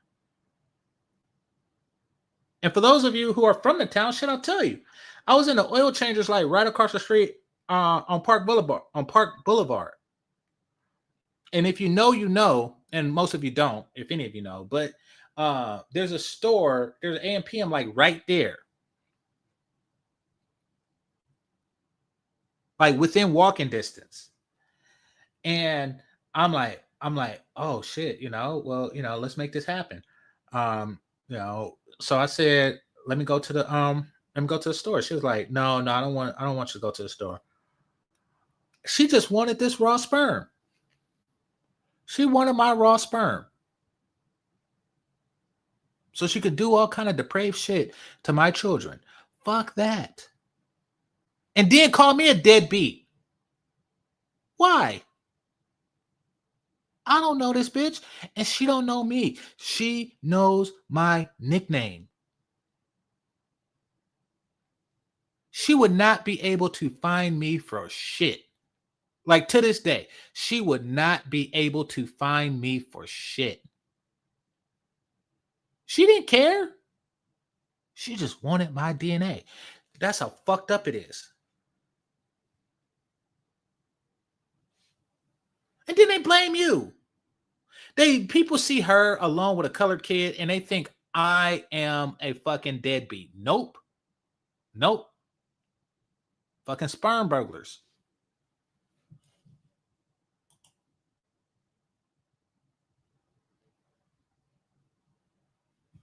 Why are you dating a real woman when you want pro stuff? Just get the real thing and pay up front. Good question. I'm going to entertain this question. It's because I want the aggregate of fucks I want the value of the aggregate of fucks to exceed, or excuse me, to not to exceed the amount I would pay if I were to pay for individual fucks. Here's what I mean. Let's just say between time, money, and energy spent, I spend $300 to begin the sexual process. Now, let's just say a pro costs $100 per encounter, which means that I could take that $300 and spend it on 3 encounters, or I can get a regular woman, and once that $300 is spent on the seduction process, I fuck her more than 3 times. Therefore, it is an overall greater sexual value to me for doing it that way. And quite frankly, I like kissing and shit, and I like to have my dick sucked without a condom on. And the last part is really the main reason. Now that I have money.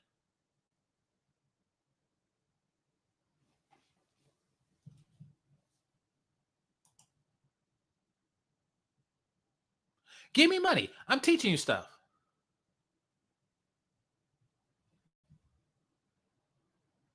Oh, and the oil changer chick wasn't a hoe. The black man wants a situationship that leads to nothing. I like kissing and bareback blowjobs. Therefore, hoeing is not really my thing for that reason. The white man is going to date you, propose to you, and then marry you. The black man is going to shack up with you and play house with you. That's because we know your ass. The white man is going to be clear in his communication. First of all, they're going to marry you. They're just not going to marry you. Because they haven't. And they won't. And they don't in large numbers.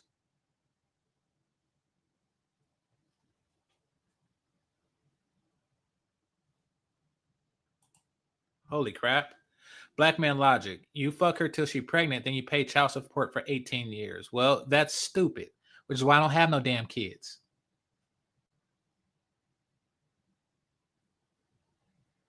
You see, if you look at the movie Sinners, and you take the two personality types of Michael B. Jordan, Smoke and Stack. One of them, Stack,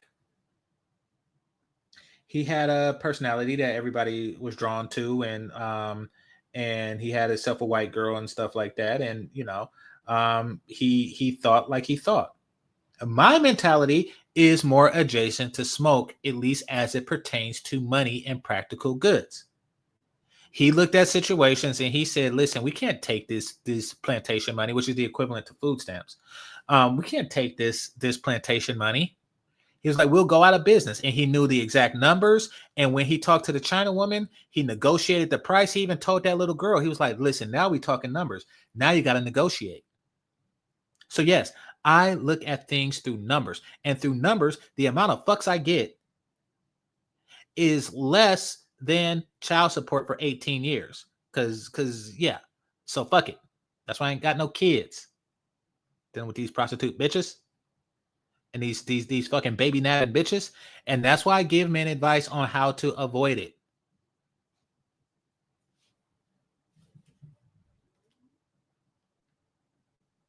And don't listen to these hoes. Listen, I done heard it all. Do you know how many women just so happen to be allergic to latex? I'm not saying it's impossible, but I'm just saying that an abnormally high concentration of latex allergic women just so happen to want to fuck me. You think that that's a coincidence? You think it's a fucking coincidence that, here, I'm going to look it up.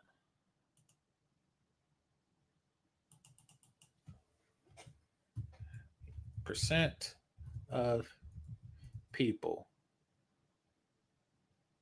allergic. Damn it. I'm freezing. Okay. There you go. Okay. Approximately 1 to 6. Approximately 1 to 6 of the general population is allergic to latex, but the rate significantly higher in certain groups, such as healthcare workers. And this is like regular allergic people, where it just itch a bit, But how many of these bitches come to me like, I'm gonna die if you use that condom? I'm gonna die. I'm allergic to latex. I'm gonna die. Too many of them.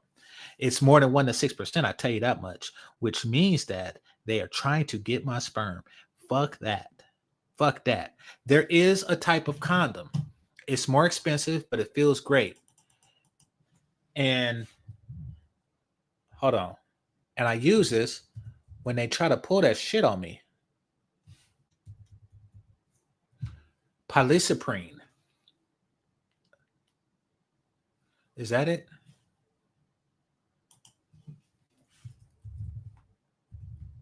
I'm putting y'all up on game. I'm giving y'all information to save your penis. Yeah, this is the one. Various condoms, like Supreme, feel elite all night long. Cocktail closers. Let's see.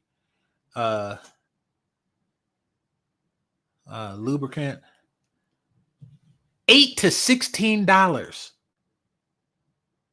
$8 to $16. Is that for? I haven't used it in a while. Let me see. Is that for one or for a box of 3? Like I say, it's been a while, but I could tell you those were expensive. That's the only reason why I don't use them all the time. But they are great.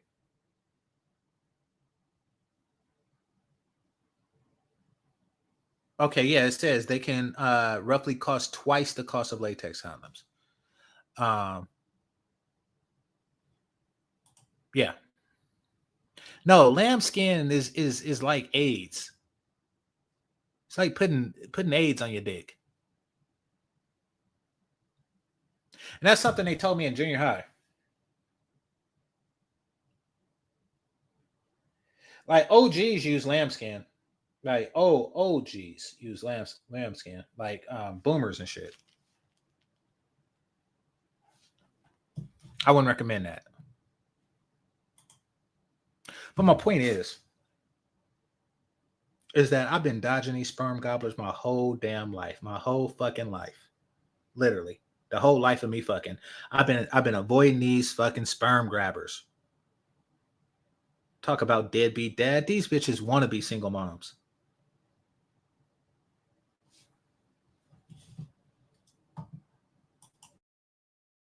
It comes to you.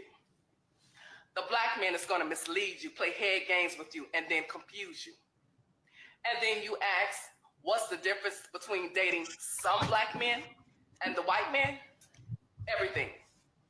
Stop being loyal to a community of men who are not loyal to you. Explore your options. Think outside of the box. And think outside of your box. God, she annoys. You'll be amazed at the experiences on the other side. Be smart, that's smart, choose wisely, Nat Nation. What the fuck is those words? I told you. Okay. I love her. Okay. So I'm just curious. This bitch said she loves her. Or excuse me. That's Shay Shardy's guess. This woman says she loves her. Okay, let's listen to some more. Initial thoughts on, what she's saying about all of the qualities of white men and what to date white men. Do you agree with what she said? It's kind of like the conversation around Republicans versus Democrats. And no, it's not. We're all a bunch of rich boys in Washington who don't give a fuck about any of us. Men are men. No, it's not. And I'm sure that there's maybe some problems that are distinctive of black men that maybe are a little bit different than white men. There's problems with white men that are different than black men. But the problem is men. My ex-husband was a beautiful, attractive white man who abused me brutally, life-threateningly for 20 years. Now she's making it about her again. She's not going to get an intelligent conversation about swirling out of this woman because this woman really don't know or care about that. She wants to vilify all men. Hit the like button. 4 years. When he left his children starving. My kids were homeless too. It wasn't just me. And he was a nightmare. With what I do on social media, and also I work with a domestic violence, a nonprofit that helps survivors of domestic violence. I can't even count them, thousands and thousands and thousands of experiences from other women, read case studies, been in court, just all this stuff, right?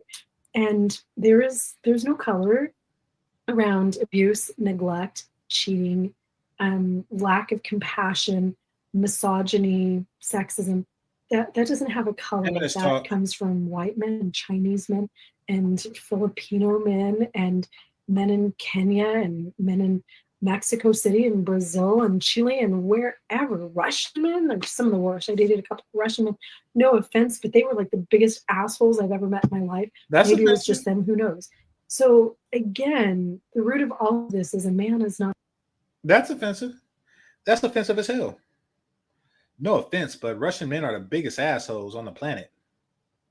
But I mean that with no offense.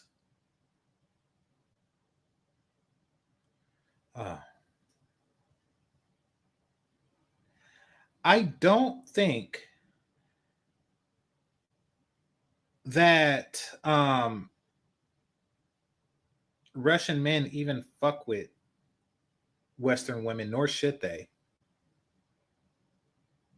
And that's because Russian women are extraordinarily intelligent and pretty. Let's start there. You know, it's not like the mail order brides are going out. It's not like it's a fucking bride exchange program where they send us a beautiful Russian chick and we send back Keisha. It's not like they have like an exchange program because nobody want what the fuck we got in that regard. So let's start there. Russia is not good at making cars or computers, but they are good at making beautiful, intelligent, cooperative women by a ridiculous degree. They're up there with the Philippines in cooperation, definitely, but they beat the Philippines in beauty. And I'm not into white girls like that, but Slavic and Nordic women just so happen to be hotter than the WASP of the world. And her. So don't tell me you dated a bunch of Russians that were assholes. They are, I mean, yes, they're different. They're different, and everything they say sounds like they're a 80s villain, but it doesn't mean that they are assholes. It just means that they expect certain things from women. And they don't entertain those who do not provide those things.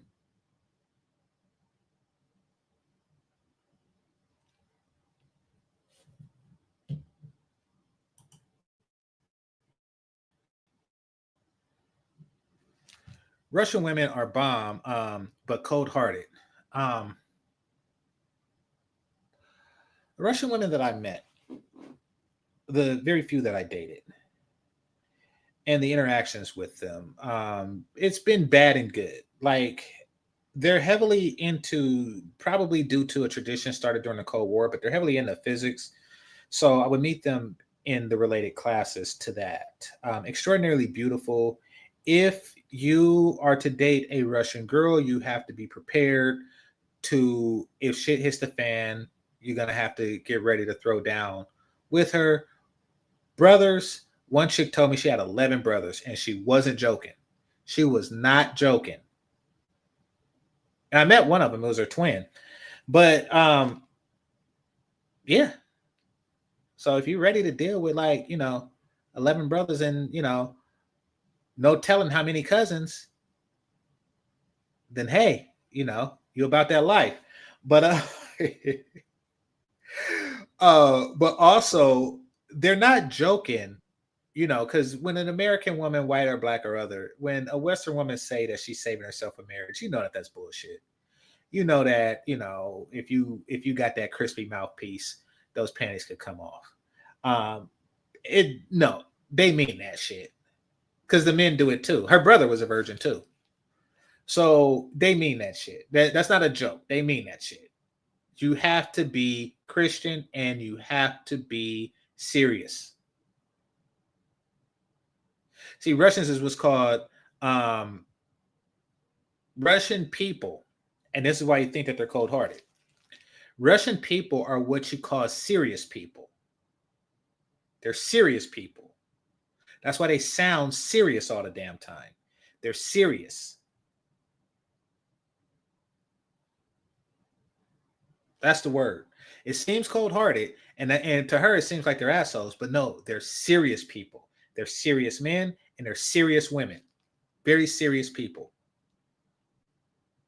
When you're in STEM, you come across them.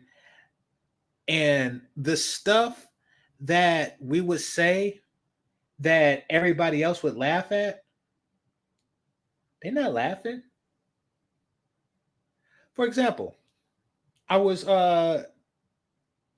telling somebody else, a white dude, was telling this fraternity story about either him or something that someone else did during their hazing procedure. And I thought that shit was hilarious, you know. And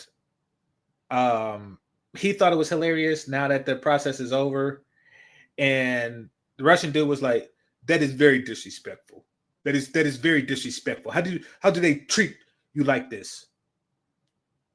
They disrespect you like that. That's why they sound like that. I must break you. That's why they talk like that. They're serious people.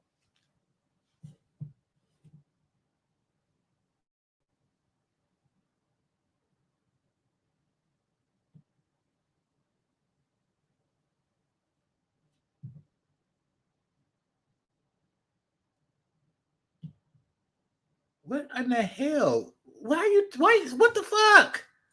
What the fuck? You also have to pay. Don't leave that out. They only date rich men of status. I was a broke ass student. Why you keep saying shit? Why you keep saying shit? You think she looked at me and saw a Huxtable kid or something like that? Why in the fuck? No. No, I was on the bus or the college shuttle, which led to a bus that I took to an apartment that I shared with a roommate. When the fuck do you mean I have to be rich? Stop projecting y'all shit onto other women. No, like I said, you have to be Christian. You have to be Christian and you have to be serious, and it helps if you're smart.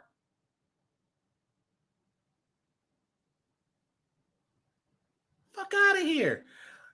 Y'all think everybody think like you. Y'all think, black women, y'all think that everybody think like you. Everyone with a vagina thinks like you. No, only you think like you. That's why y'all are in the unique position that y'all are in.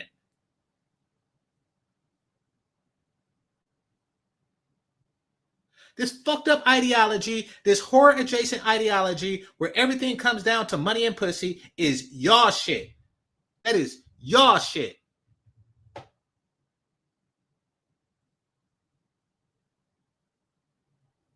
But her brain is a lot wrinklier than yours. And that's why she's able to see other value and value herself in other ways. It don't come down to money and pussy with her. Why? Because she ain't giving up no pussy and I ain't got no money. That's how.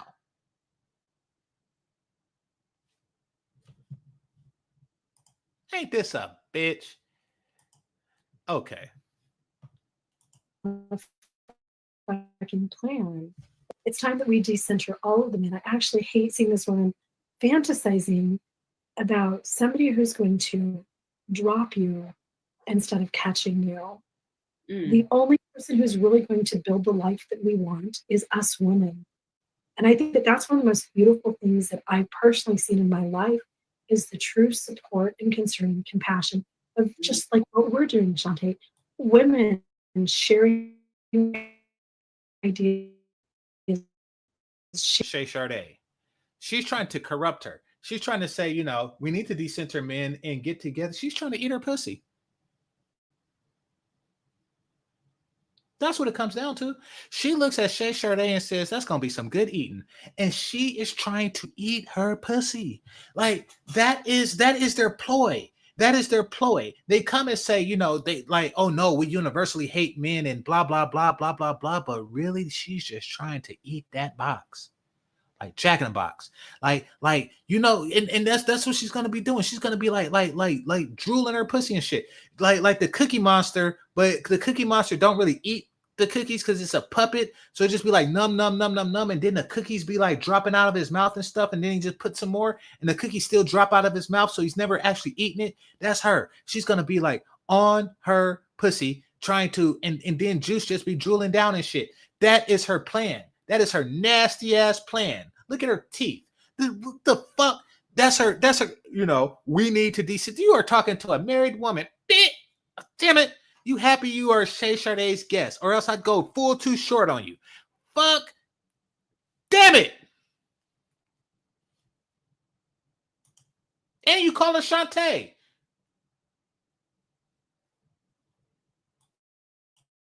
One another. With the exception of my partner, Kevin, we've been together for almost 7 years. I've never once had a man just drop me on my ass eventually. What? Because that's what they do. Everything good in my life right now was because other women coming together in community have helped me. So yeah, she's fantasizing about something that doesn't exist. It's time for us to rebuild our tribes, because humans are supposed to have grandmothers and parents and siblings, and all of our tribes are supposed to work together. And the men, they're supposed to be kind of on the peripheral of that. The American nuclear family, thinking that man is going to be the center of your universe. This is a new invention. He is a terrible invention. It doesn't work. It's about your girlfriends. It's about your... He is the center of your damn universe. And you know it. And you know it. That's why your shit's all spiraled out of orbit and shit.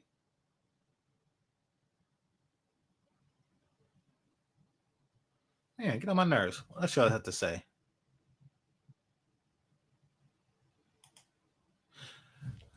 Jenny dropping that ASMR voice thick though. Yeah, it's a fake voice. She don't have, like, who has the ASMR voice? That one woman who be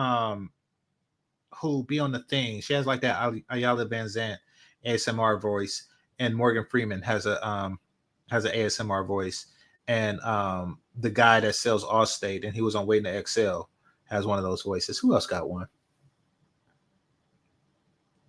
Yeah.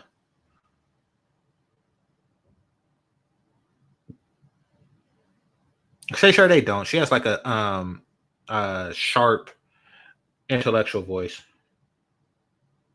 which is appealing for a different reason. Melody has a somewhat seductive / ASMR voice. Danica don't. She has a direct voice, which is very appealing. Oh, Bella Rings has an ASMR voice.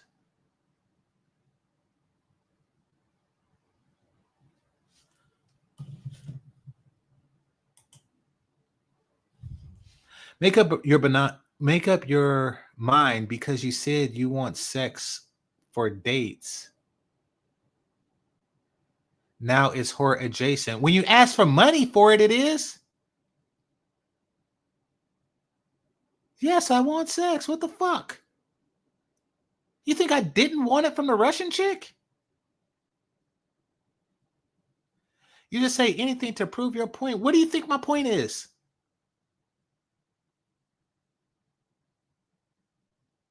I said the first shit to come to my mind. That's how I know I'm not lying. That's how you should know I'm not lying. Why the fuck you think I fantasize about a woman I didn't fuck? The fuck is wrong with you?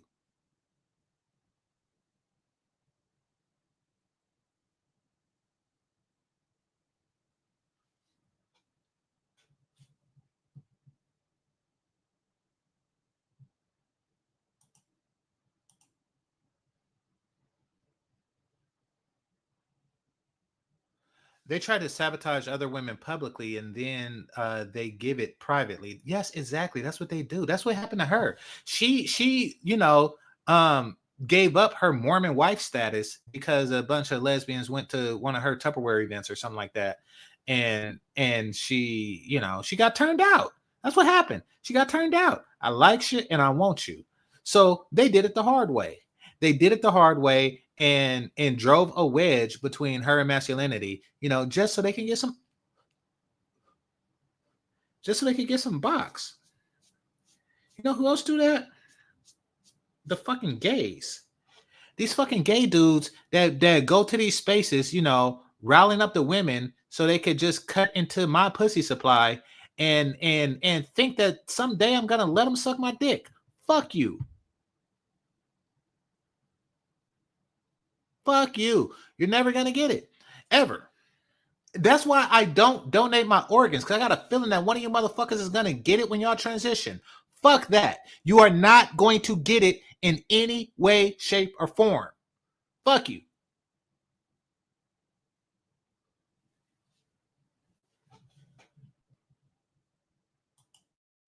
Your sisters, it's about, yeah, some of the guys are going to be there for you, but putting all of that in the hands of it is dangerously misguided and will end in failure, period.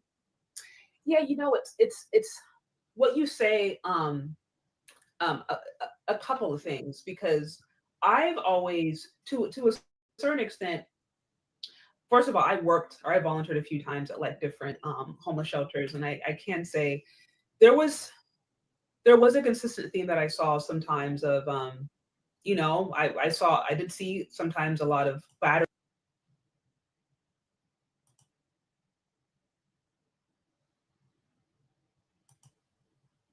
Somebody says Shay has a younger sister voice. I don't get that from Shay. I don't get that from Shay. Shay has a voice that you would hire to explain something that is both controversial and complicated in a way that would make a person not get upset and understand it. She has that type of voice. Let me say her voice is more appealing than Melody's. Whose? This Jenny chick? I didn't say that.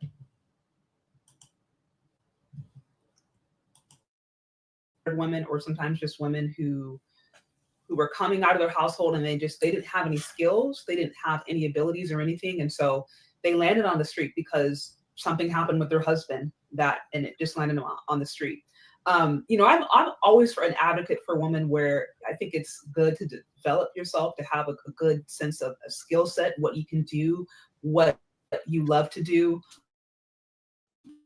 And I think that's just a healthy quality to have as a human being. I don't think that necessarily has to be specific for gender.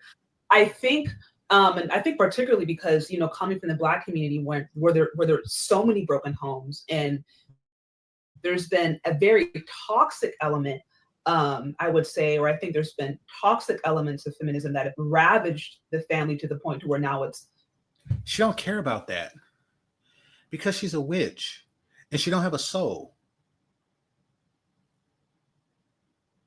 You see, white female feminists look at the Black community as a template of what they want to be. They don't care about the destruction around it. They just see fat women doing whatever the fuck they want to, and they want to emulate this type of society. That's what they actually see. They see a bunch of fat women linking up with cucked men, and they say, yes, that is the way God intended.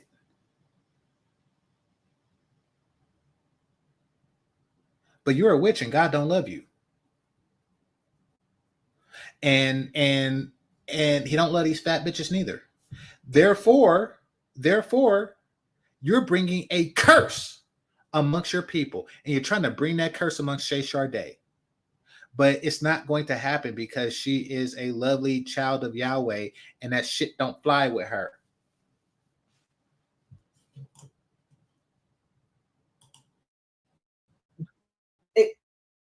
Sometimes it can be dysfunctional. And another caveat, I always look at that happy medium is, because you described the example where you basically had really no agency or no control, and it was almost like kind of like a gilded cage. Whereas there are other people who come at the other extreme, where it's like there's almost no community, there's almost no support to where they're kind of fending for themselves. And I know there's a report that came out a few months ago that talked about specifically Latina and Black women who don't marry are actually the most impoverished. And I think too, just as the economy You don't changes, care about that. people by and large just men, but especially women, since women still tend to not just be paid as well. Yeah, it's easier to marry a millionaire than it is to become a millionaire.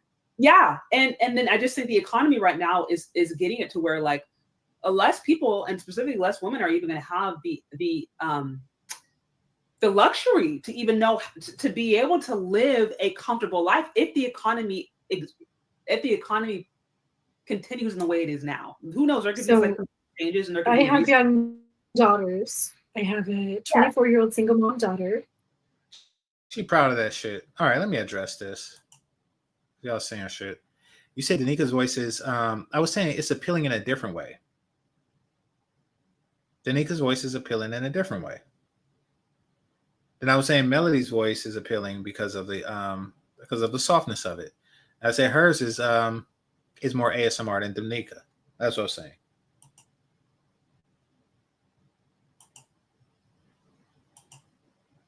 See,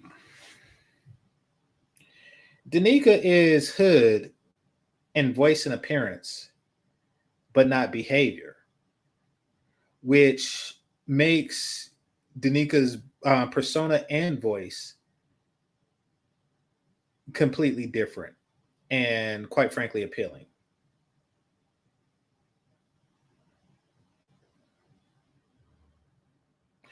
It is refreshing to hear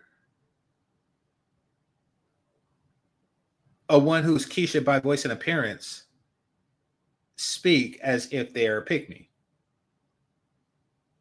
I like that shit. You like that shit, and her audience likes that.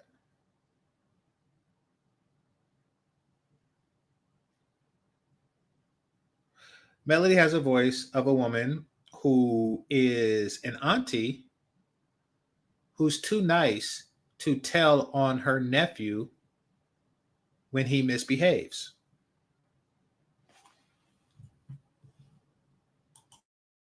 I have a 22-year-old single daughter, and they rent apartments and buy houses together as females. They pool their resources with their extended network instead of putting that all in the hands of a romantic partner. Mm-hmm. So you're saying they live together, they support each other. Yeah, one of my daughters, they rent a place together. See that? See how she escaped a cult to raise her daughter in a cult. I'm going to repeat this. She escaped a cult of Mormonism, her words, not mine, to raise her daughter in a cult of feminism. You think that her daughter's not scissoring her roommate? You know she is. Her daughter's a single mother, and she said that as a point of pride. She's a single mother living with another single mother. What the fuck? They just use some nigga for sperm. And y'all think I'm joking. Y'all think I am joking when I say that these fucking goblins be after my sperm. So they could fucking take my DNA, and raise it around some vagina bullshit cults. Fuck that. Fuck that.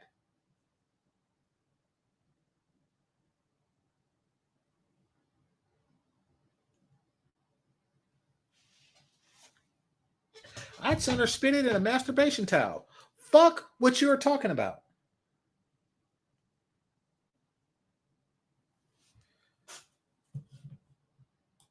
So, society is horrible. Our economy, with the lack of affordability, with unfettered inflation, is making the single female life so much more expensive. Yeah, but maybe we ain't this a bitch. The economy is making the single female life so expensive. Like we should fix the economy for single bitches. Fuck that. Like, why does she only see shit as it affects the plurality of women? The economy is affecting everybody. What about the starving fucking babies and shit? Like, what about that? Right now, there is a fly on an African's face, but she's talking about the single Western bitches. See, you see, this is what I'm talking about. They only care about themselves.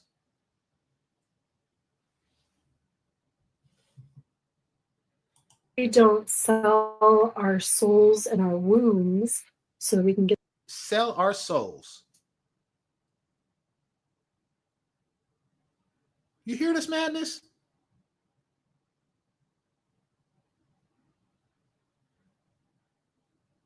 I bet y'all when y'all heard about what they used to do to witches, y'all felt bad for them, huh? But you see, our forefathers knew. Our forefathers knew that if these bitches spoke in large numbers, they would wreak all havoc. They would wreak all havoc in the universe. You ever see those people that be in tribes just that's because they have succumbed to the feminist bitches in their tribe and they never were able to like themselves. They just been in that state forever. No will, no fire, just around because these bitches set them up. That is what happens when you let it go unchecked.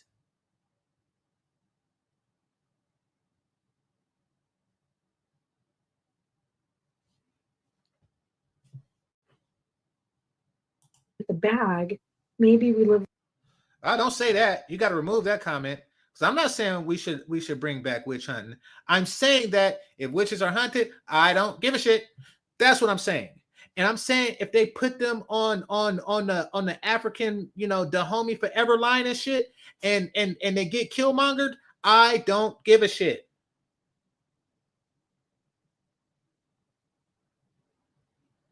Killmonger had every right to smack them bitches.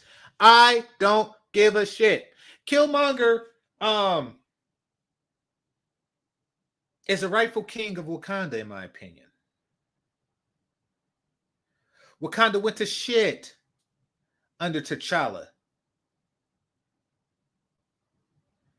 Giving away secrets to shit.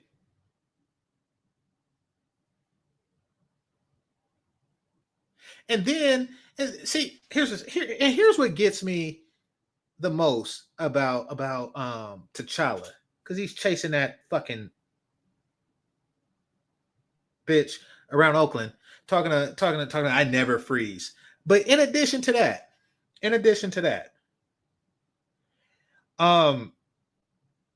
when they did Infinity War, and he had his soldiers out to fight them fucking, deranged monsters. What he's saying, the statement that he is making to his people is that this robot is worth more than the lives of the frontline soldiers. That's what he's saying. He's saying that his life is more important than their lives. Because they were all doing it to protect Vision. Now, if that was Killmonger, and they bought that to Killmonger Michael B. Jordan, and they said, listen, we have to get this wisdom stone out of his head and save his life at the same time so we can destroy it so Thanos don't destroy half of the universe. He would say, just like I would say, like, wait a minute. You need to take this jewel out this robot's head and destroy it in order to save the universe. He's like, yes, and we need you to put your soldiers on the front line so we have time to do that. Yoink! He would have grabbed the shit right out of his head and said, here you go, problem solved. Destroy that shit now. And then there wouldn't be an end game. That's how you solve the problem. Fuck Vision. Save the rest of humanity, including Wakanda. That is what you do. T'Challa's a fuck up. You want to know what else he is? He's a baby daddy. He got a kid in Haiti that we know about. He probably got a few in Oakland. He probably got a few in Jamaica. He probably got some in the DR and shit. Fuck up. Just mobbing in bitch's house with flying invisible spaceships and shit, dropping panties. That's what the fuck he was doing.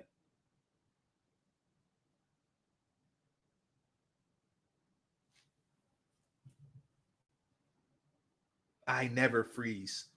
A little bit more frugally, get creative, and figure out how to live the life of our dreams without that being dependent on a man. And then, like, my partner, he's my love. He's my best friend. He's a relationship. He's not a transaction ship. Mhm. I don't look to him to pay my bills. I don't look to him to. He's a school teacher, so right, he can't afford to anyway. He's just kind of getting by. But he's in my life because I want that human connection, that intimacy, the partnership. She's constantly downing this dude. He's just a school teacher. He's just a school teacher. He's only a school teacher. Like, how many times you gonna down him? Not so that I can get what I want financially. And it's time. I think that for me, that's one. I'm an atheist.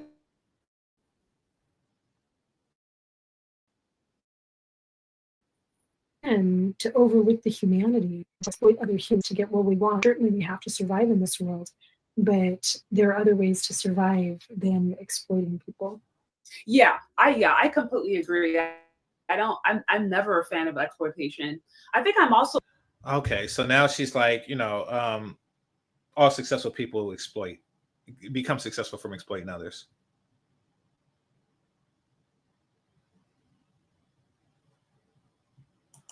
Very good point. It says, notice how being a school teacher is considered broke if it's a man, but highly educated if it's a woman.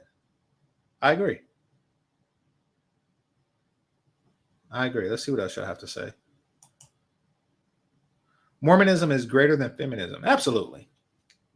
Absolutely.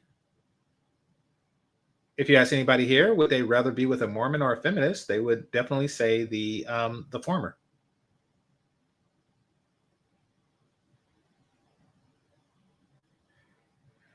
I remember I met this Mormon. She was so fucking fine. She was so fucking fine. She had like a Cameron Diaz haircut with Jessica Alba lips. And she came up to me and gave me one of those flyers. And she's seen me every day because I was on the bus and she would drive past me like every single day. And she said, I see her all the time, and like, maybe you should come to Temple with us. See what we're about. Now, I had a great philosophical dilemma going on in my young brain. And that was, should I go to Temple and pretend to be Mormon for a chance to fuck this bitch? Is she fine enough for me to do that? And the answer was no. And that's because what I do, and I also recommend that fellas do this, is do a cost benefit analysis for pussy. That's something I've always done, and that's something that I continue to do. And I don't do it just with money, especially then because I didn't have any. And she obviously had more because she was driving and I wasn't. But, and when doing so, it would mean like time spent. How much time spent would it take for me to fuck this Mormon woman? And the amount that I calculated in my head was so enormous that it far exceeded any benefits of fucking her. like by a long shot. For one, she's devout in her religion, means that, in a religion where the panties don't really drop until the knee drop, until after the knee drop, meaning, the marriage proposal and shit like that. There's that combined with I have a huge deficit, meaning that I would actually have to like learn the religion and know what the fuck they talking about. And I rather not do it. I don't even do that with Baptist chicks. I don't want to stand around and with the tambourine and shit, for hours on end, hoping that I fuck this bitch. I don't, and they fuck quicker.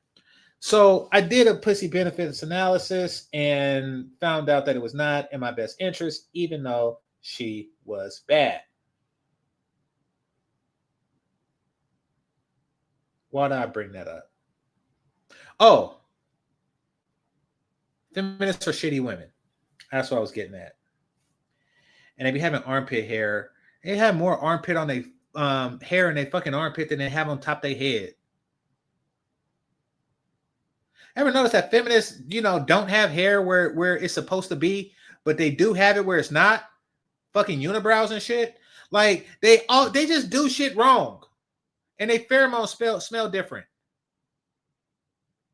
Fucking witches.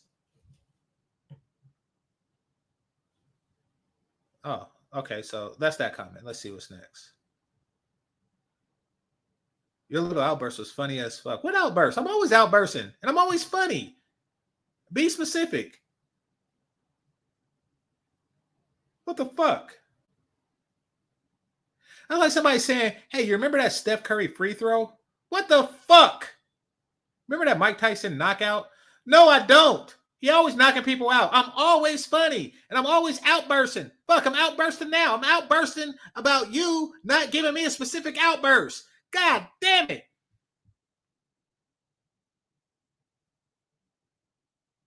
I just stopped rolling. You should do stand-up seriously. So, funny thing is, before I started doing this was before COVID, I did stand up. I did stand up at an open mic place. And what I found was that I do stand up a lot better when I'm responding to somebody. So I do it like freestyle. Like I used to do it when I had shit written and I go up and I tell the joke and I execute it. And it was decent, but it just didn't have that flair. But when I was reacting to people, then that was the shit. So what I did was I would go, because it's an open mic, there was all type of different talents there. I would go, and if somebody said or did something that tickled my fancy, I would do a stand-up in response to that. And that was the shit I did. There was this one, and she was a feminist also. And I ripped her butt good. Because she was on some dizzy shit, right? Spanish broad. She talked about like some dude tried to get at her, tried to get her number, and she shot him down, and you would swear that she was fucking Rosa Parks. And she even talked about how her immigrant grandmother, had to come to this country on foot and shit, and I think it's a desert. I think that there's a desert between America and Mexico. So so they really have to want to come here and shit, dealing with coyotes and fucking scorpions and all kind of shit. And so her grandma like walked over to the US and got here and all the struggles that you hear about and shit. And she actually had the audacity to say that she's stronger than her grandma because her grandma was submissive to her grandpa and some bullshit like that. So I went up and I had to say it like short, bitch. How you gonna disrespect your? I didn't say it like that. Ah man, this was a long routine, but I know I started off saying that, hey, so some Mexican girl shot me down today, but she did it in a way like she's the fucking civil rights leader of shooting niggas down. She just did it like she was proud, like we shall overcome, not giving these niggas some. We shall overcome some. I ripped her foot fucking butt good. I know she'll never, to this day, I know she never gonna brag about shooting a nigga down like she is a fucking freedom fighter. Like she's fucking the 54th Denzel Washington getting whipped by a white boy doing the single tear shit. Fuck you. That was the type of comedy I did. It was hilarious.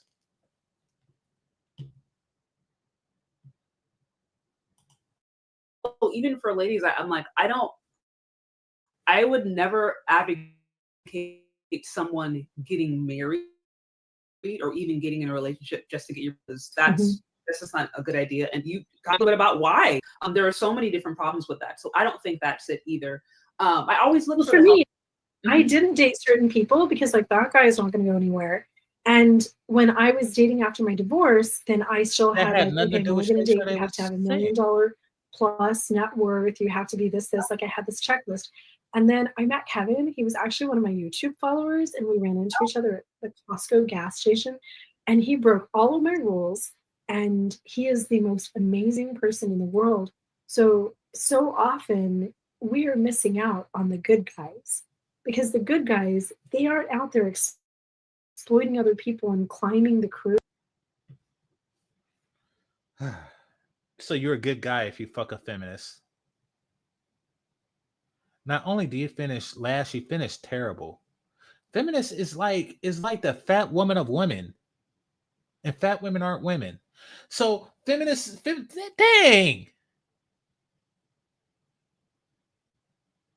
Only thing worse than a feminist is a fat feminist. And the only thing worse than a fat bitch is a fat feminist. Like, what the fuck?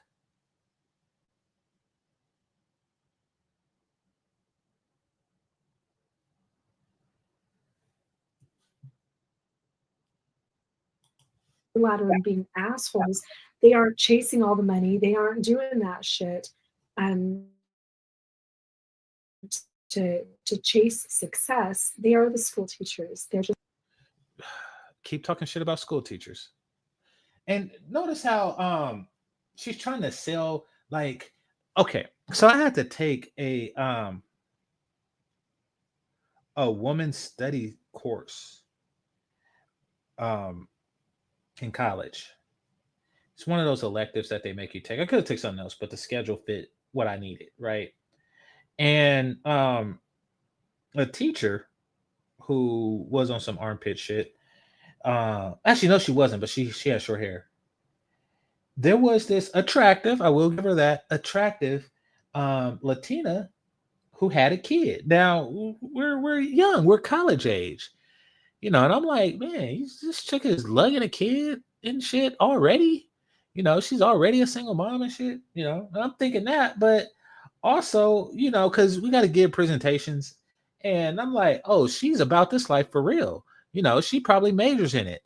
But the thing is that for whatever strange reason, the teacher thought that I would be a good fit for her. Fuck that. You think I'm gonna fuck a feminist on purpose?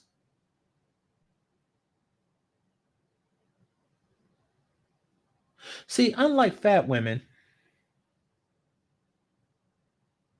I did accidentally fuck some things on my list of people not to fuck. And one of those things are feminists. Another one is fucking a bitch after a nigga I didn't like fucked her. And the third is a married women. There's certain things you don't know about until after you fuck them. So you can't really fault a man for doing these things. But I knew she was a feminist because she was in the class and she was doing shit.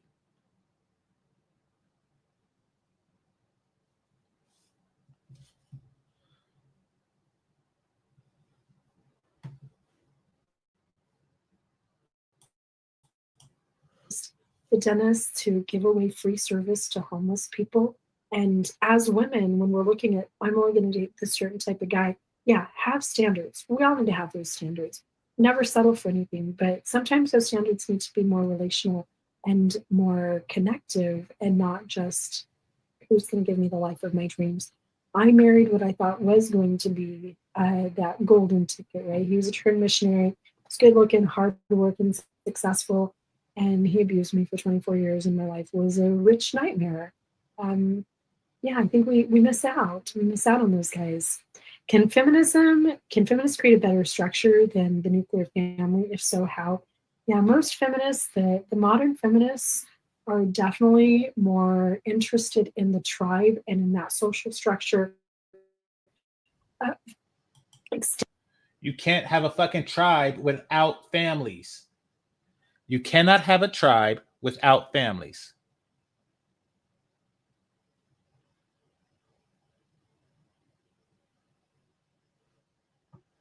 Okay, somebody said something. I'm going to retract something I said because I don't know if feminists are definitely on the list because I will state exceptions. And I'm going to show you.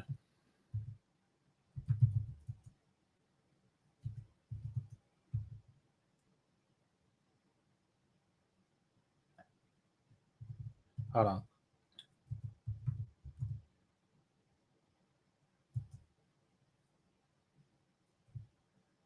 Damn it.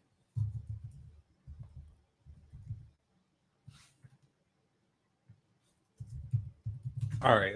I got to look up her picture. I'm going to show you exactly who I'm talking about.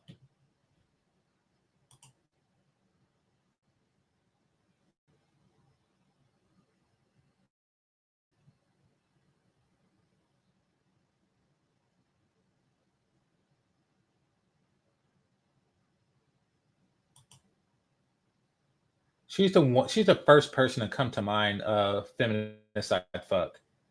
Um,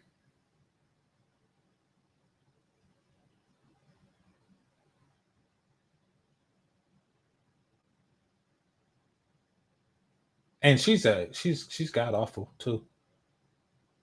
Like as a human being, like worse than regular feminists.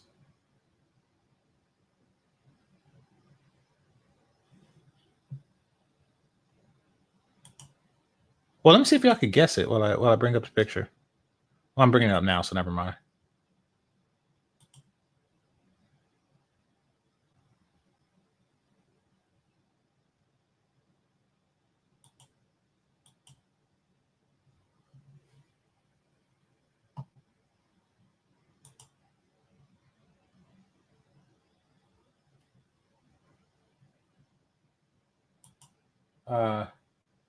This oh,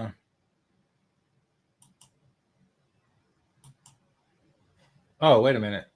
Is there another Hunger Games or something? I hope not. Let the shit die. Oh no, that's when she was a little girl. Okay. That is lame ass stuff. Maybe I should take her off the list. I don't know why. I don't know what I seen her do or was in, and it damn sure wasn't Acrolite. But I remember seeing her being sexy one time and thinking that, I'd fuck her, even though she's a feminist. But now I'm not so sure.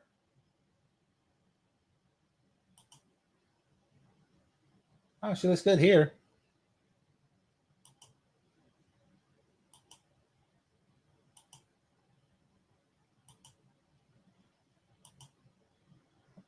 Oh, so she was in Bodies, Bodies, Bodies, but that's not her. That's the other chick. Okay. Anyway, some of them can get it. I'll just leave it at that. All right. Moving on. But it's hate dick. It's hate dick. If there was like how on the washing machine you can turn the cycle on whatever cycle you need for the type of clothes you're doing, like the delicate cycle and shit like that. If there was a knob on my dick that I could turn it to a setting to where only I enjoy it and she fucking hate it, that's what I would give her. That's called trash dick.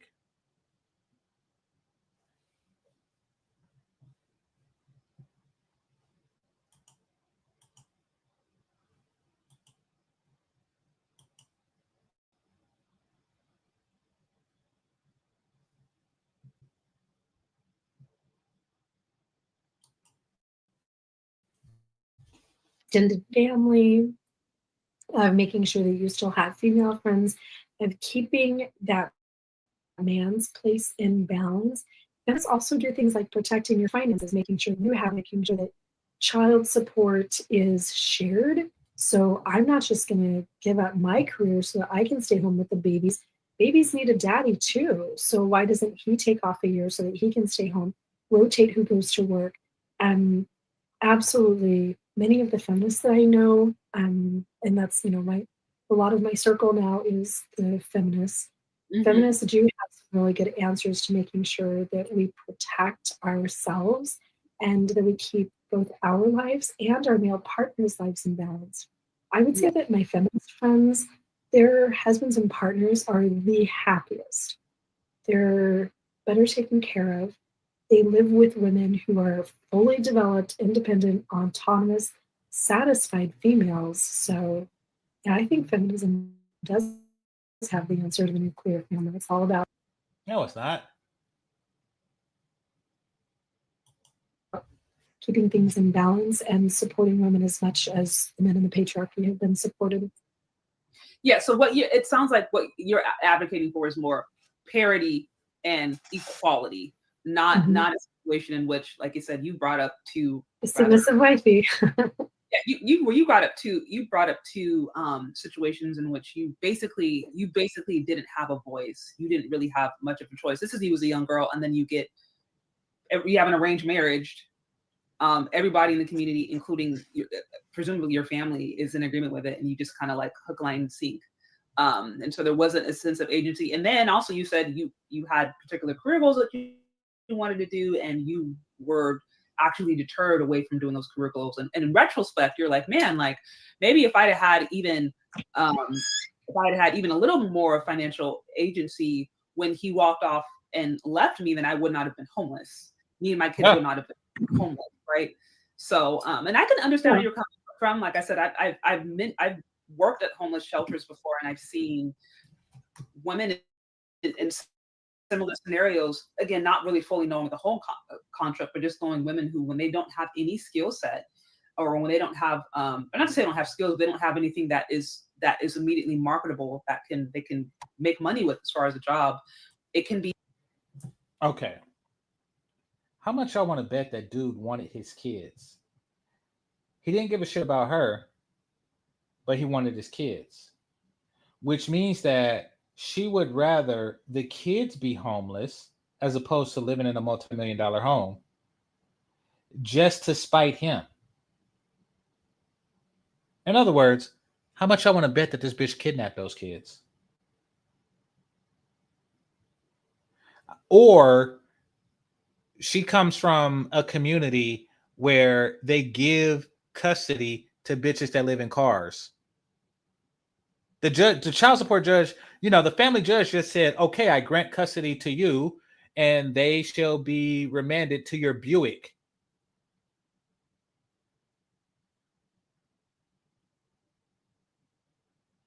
So that's what she's saying happened. No, she kidnapped those kids. Of course, they always lie about stuff like this. They're women. A really challenging time. Talking out her fucking vagina. And then particularly today in 2025, as the economy, a lot of the programs are either being deleted, or they're being defunded, or they're having less resources, or whatever. It's a whole different conversation. I think I come from a background that's a lot more feminist in nature. So I think I've always been interested in looking at it from the other side. And I do find that there are aspects of feminism that I look back now and be like, I think that was toxic, and that was imbalanced, and there are things about it that are misandrous. I think though, for me, I like to find, particularly those who are like who want relationships, because like if you're look, even if you're a woman and you identify as a feminist, if you're straight, Shantae critiqued feminism. Let's see what she responds with.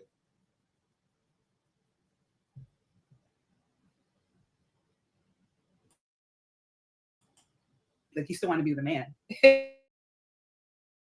And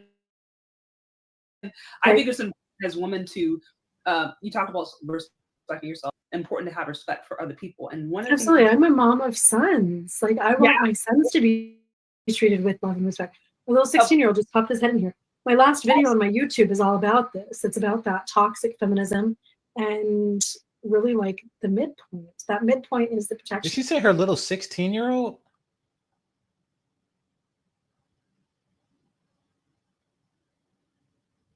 Okay. I can't. I just can't.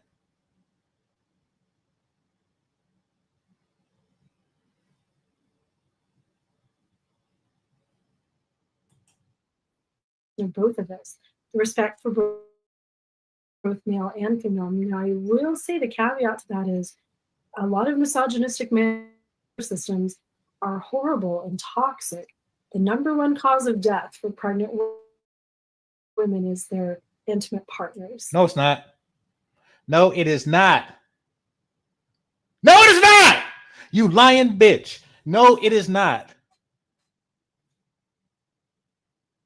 It's like that bitch, that African chick that was on Bernard's show, talking about, African women suffer from big dick syndrome and shit like that. The men are fucking them too hard. Like, it's always some bullshit. It's called fistula. Shut the fuck up and take some big dick.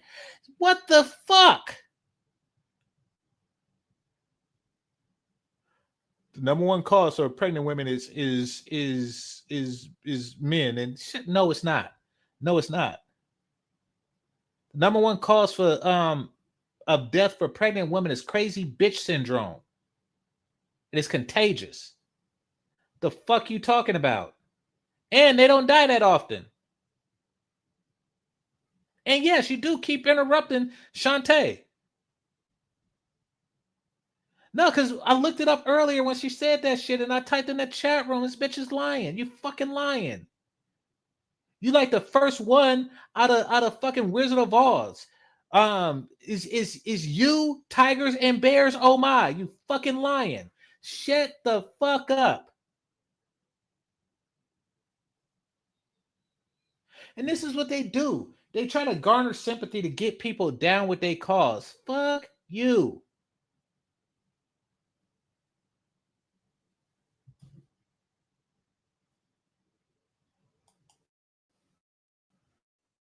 Not childbirth, not pregnancy-related complications. I have had more harassment. I had a death threat to receive. It's always from men. So the patriarchy, we should make sure that we're vetting the men that we're dating. So is there a little bit of discrimination against men coming from me? Absolutely. Because I've been assaulted multiple times in my life. Because I was brutally beaten by my ex-husband. So that's justified. But on a case-by-case basis. Yeah. Tasmania.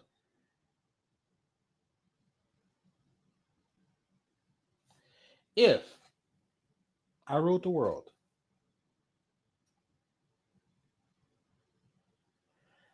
Tasmania. Now, for those of you who don't know, Tasmania is an island off of Australia. And of course, it's the birthplace of the Tasmanian devil.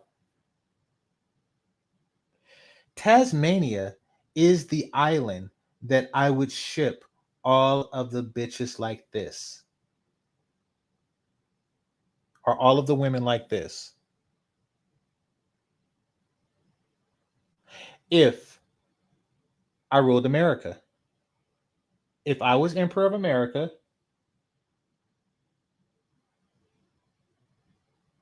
all bitches like this would be relegated to Tasmania. I would conquer Tasmania from the Australians and say, this island is now a dumping ground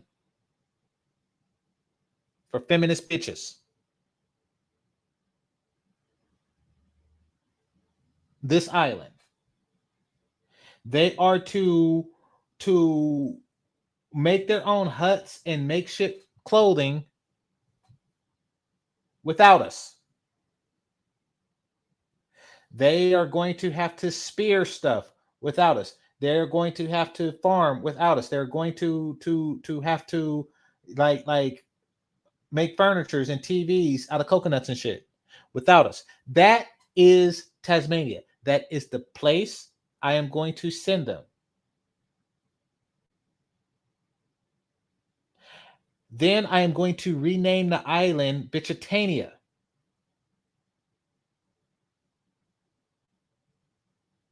I will then charge other countries to send their unwanted bitches there.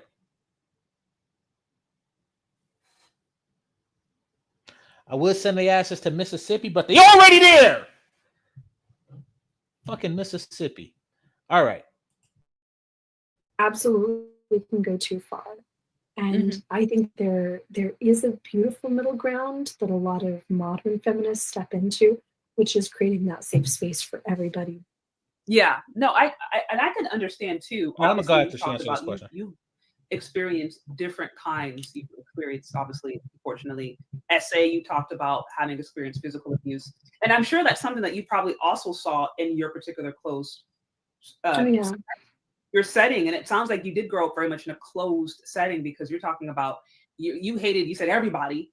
Everyone that you know was kind of like that. You know, you are limited education, really limited ability to do anything outside of these, particular. So those kinds of scenarios are like prime for abuse, unfortunately. I mean, there's a reason that I feel like I continue to see like documentaries of like ex-Mormon wives or children escaping. We're gonna keep seeing them, because anytime you have a system that's too closed, it's bound, somebody is bound to get.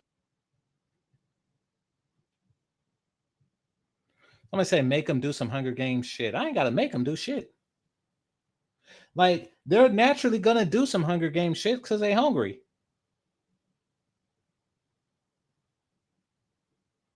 You ain't gotta make them. You just watch.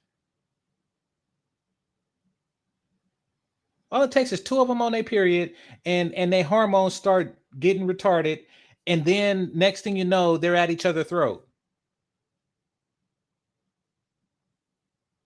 Like, didn't they say like lesbian relationships is like the most violent?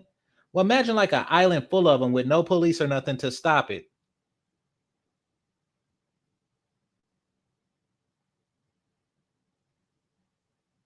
These chicks will be going at it. And I'm not talking about like in a sexy way, like when Pam Grier gets stuck on an island and she has to like fuck her way off the island with all the other prisoner bitches. If y'all don't know what I'm talking about, you need to know. Cause I think it's on Hulu. I just started watching some of the like blaxploitation shit of the past. It's either on Hulu or Amazon Prime. And Pam Grier got about 3 or 4 movies, and that's the exact with that exact same story. Like, Pam Grier was abducted, and now she's trapped on Sexy Bitch Island, and she must get together and with the other sexy bitches to start a revolution against the fat sheriff that was fucking the bitches. Like, it's all the same shit. It's funny as hell, and Pam Grier is sexy as fuck, and I like it. There was one where she was a Roman slave. Damn, that woman's sexy. She alive. She living life off of sexy steam. Still alive. But Louise Jefferson and Florida Evans, they gone because they not as hot. Her. Mhm. So, but I think something that you said, I think is really worth noting too, when you talked about the good men. This is something I talk a lot about on my channel, because I find, again, I talk about, at least more for my community, I find that there's a lot of misinformation that goes out there, not only about my community, but Man said I saw that movie when I was a kid. What movie? Like, I thought it was one movie too, but it turns out, because I wanted to re-see it as an adult, but it turns out it's a whole family of movies. It wasn't one movie. It's not one movie. It's not one movie. I remember one movie where there was like this machine. It's like this big ass machine, and a girl died in the machine, and I think it was like a sugar machine or something. And that was their job, was to crank the machine. So it was like a bunch of half naked bitches, and they had to work the sugar grinding machine and shit. Uh, that's the movie I seen with a kid, and I was looking for that movie, and I found out that there's a whole bunch of movies with that exact same storyline. Yeah, I think that's the name of it.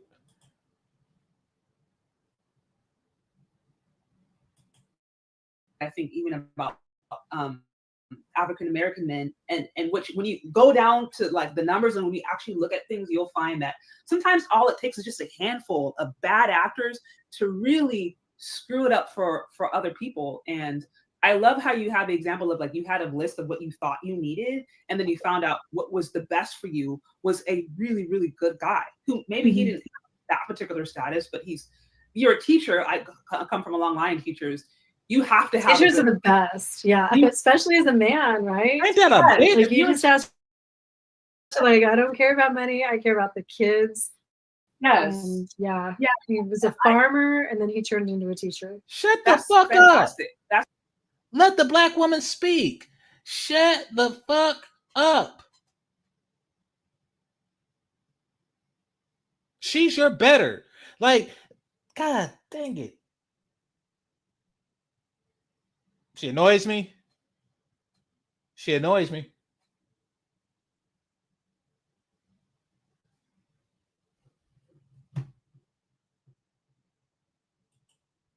fantastic. So it's like, and unfortunately, in those closed systems that you talked about, it's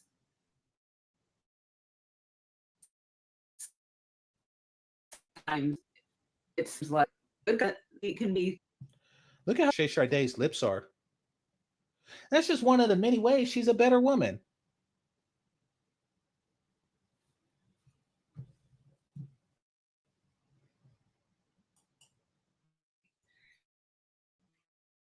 Mixed in, and then everybody gets branded, and then everybody gets hurt and abused. And I That's like how where we just need to have our stand, or that relationship, whatever it is, as a partnership, to protect yourself, and then set those standards. Like, what are the real standards? For me, it ended up not being about the income. It ended up, Kev isn't a Mormon.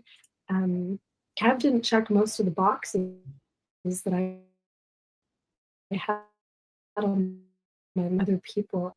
No, you're somebody that you can control. Your real stand here. Okay, I'm done with this.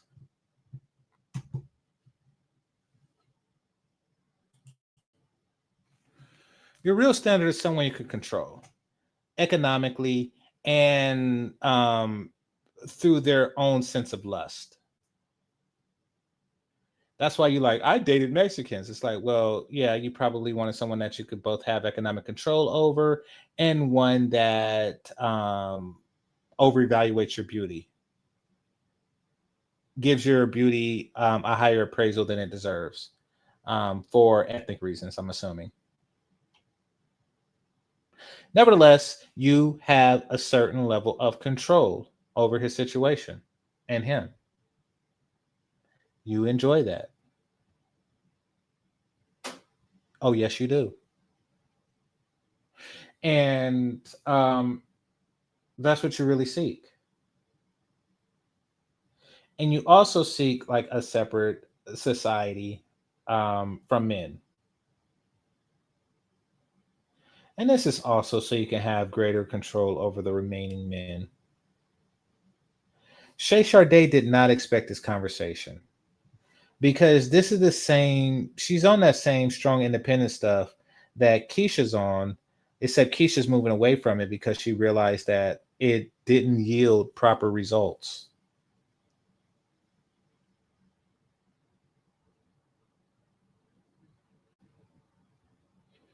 Yeah, she didn't sign up for this. She didn't know that this was what she was going to get. She thought that she was going to have a highbrow conversation with a woman who was a former racist who now seen the light. But that light is rainbow.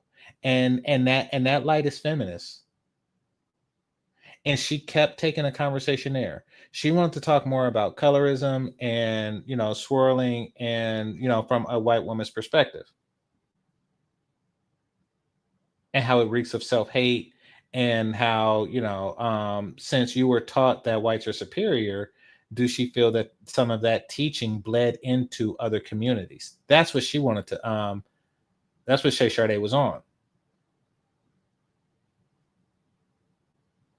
She didn't know that this was a whole bra burning woman. She didn't know that.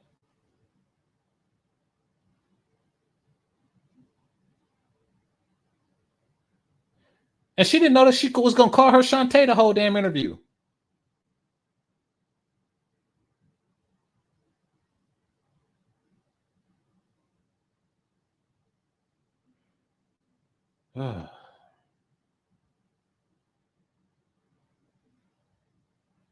She aged like shit. This woman here aged like shit. She's like 51 or something. And like this is her best. She fucking aged terrible. A lot of white women age terrible. That's why they marry young and walk and suck my dick. Like they do stuff like that so they can like stay young. They try to preserve it.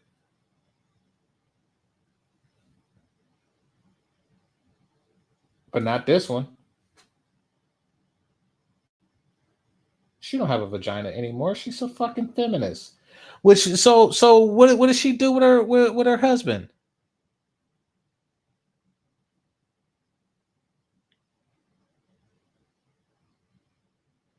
All right, read the last comments, last three. It says, I knew he was cut. She needed someone to feed her ego, and that's why they get these cooks.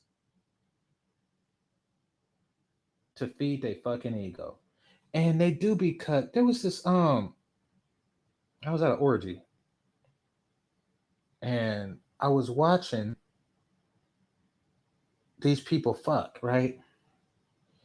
And some like little six-pack nigga in his drawers came up to me and he tried to shake my hand. He was like, "Hey, how you doing?" I was like, I'm good. I didn't shake his hand. I'm like, I'm good. What the fuck? You know? I'm like, you interrupting. Don't you see I'm watching people fuck? I didn't say that, but I was just trying to keep it cordial. I was thinking that.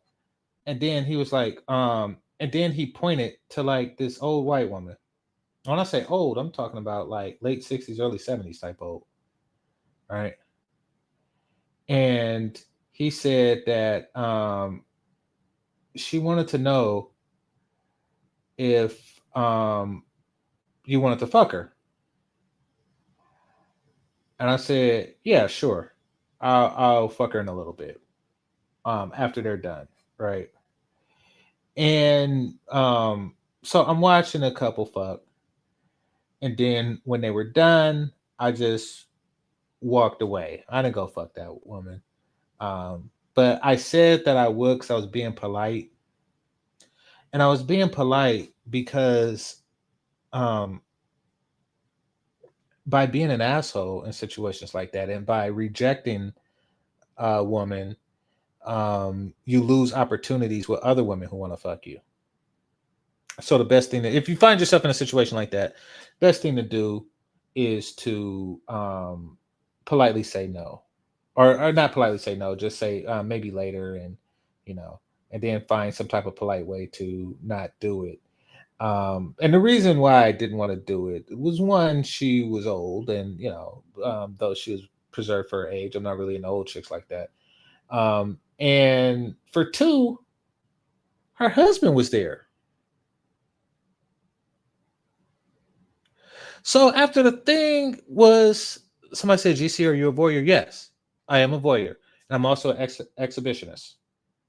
For those of you who do not know, I mentioned on my show, I'm both a voyeur and an exhibitionist.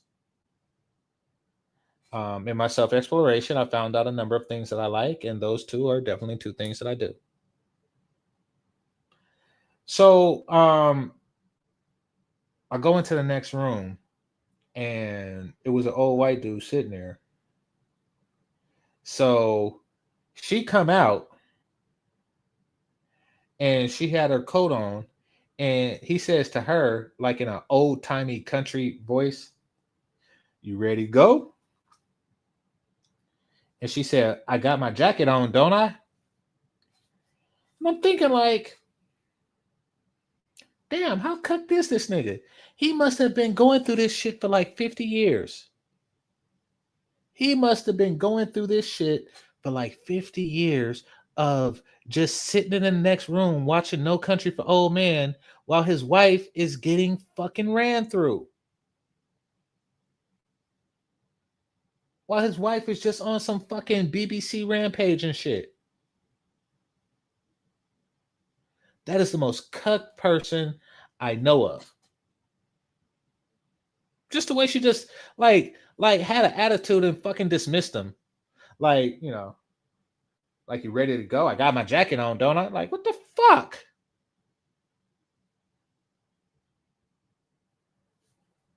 So, and it wasn't even like his shit. It wasn't even like his fantasy. He wasn't even in the room while she was getting that dick down. So it's not like he's a voyeur.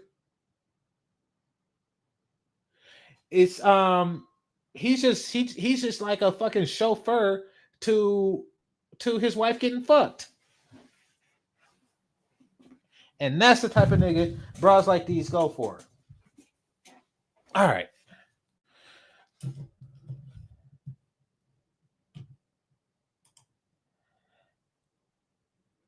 Yeah, that nigga was weird. He just didn't understand like proper etiquette. You don't fucking touch me. You a nigga in his drawers. What the fuck? Like, you shouldn't, by all rights, you shouldn't even be talking to me. We got something in common, but I don't do the cut thing. I don't even. That's the thing. I don't fuck married women. I don't fuck married women.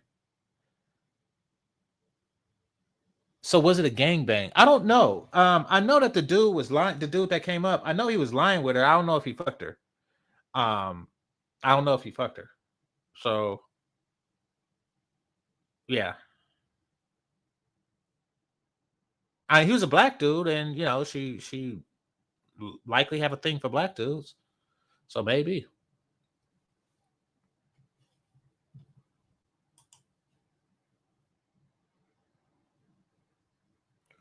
I've been to plenty of parties, nothing wrong with it. I don't think anything wrong with it. I wouldn't go if I thought something was wrong with it, But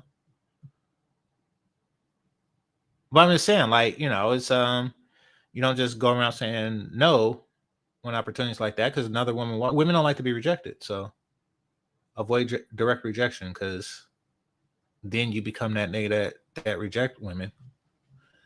I used to have a phobia. I used to have a phobia of dancing.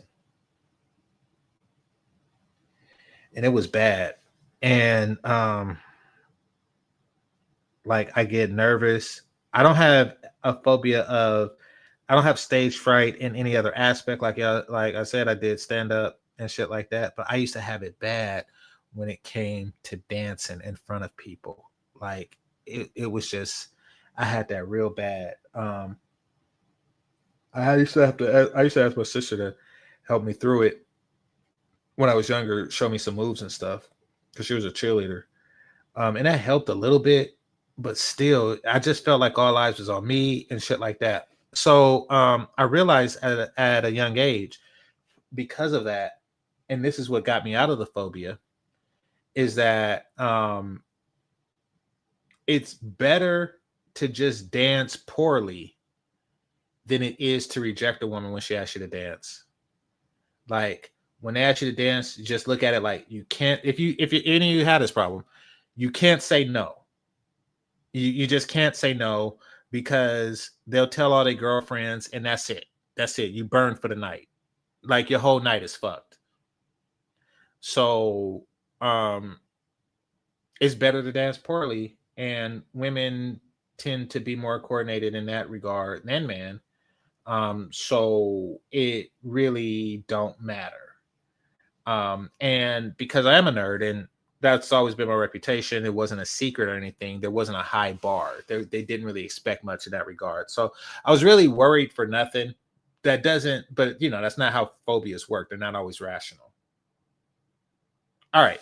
Anyway, thank you to the Cash Apps and Super Chats, managers and moderators, those who are listening silently, and those who participate in the chat.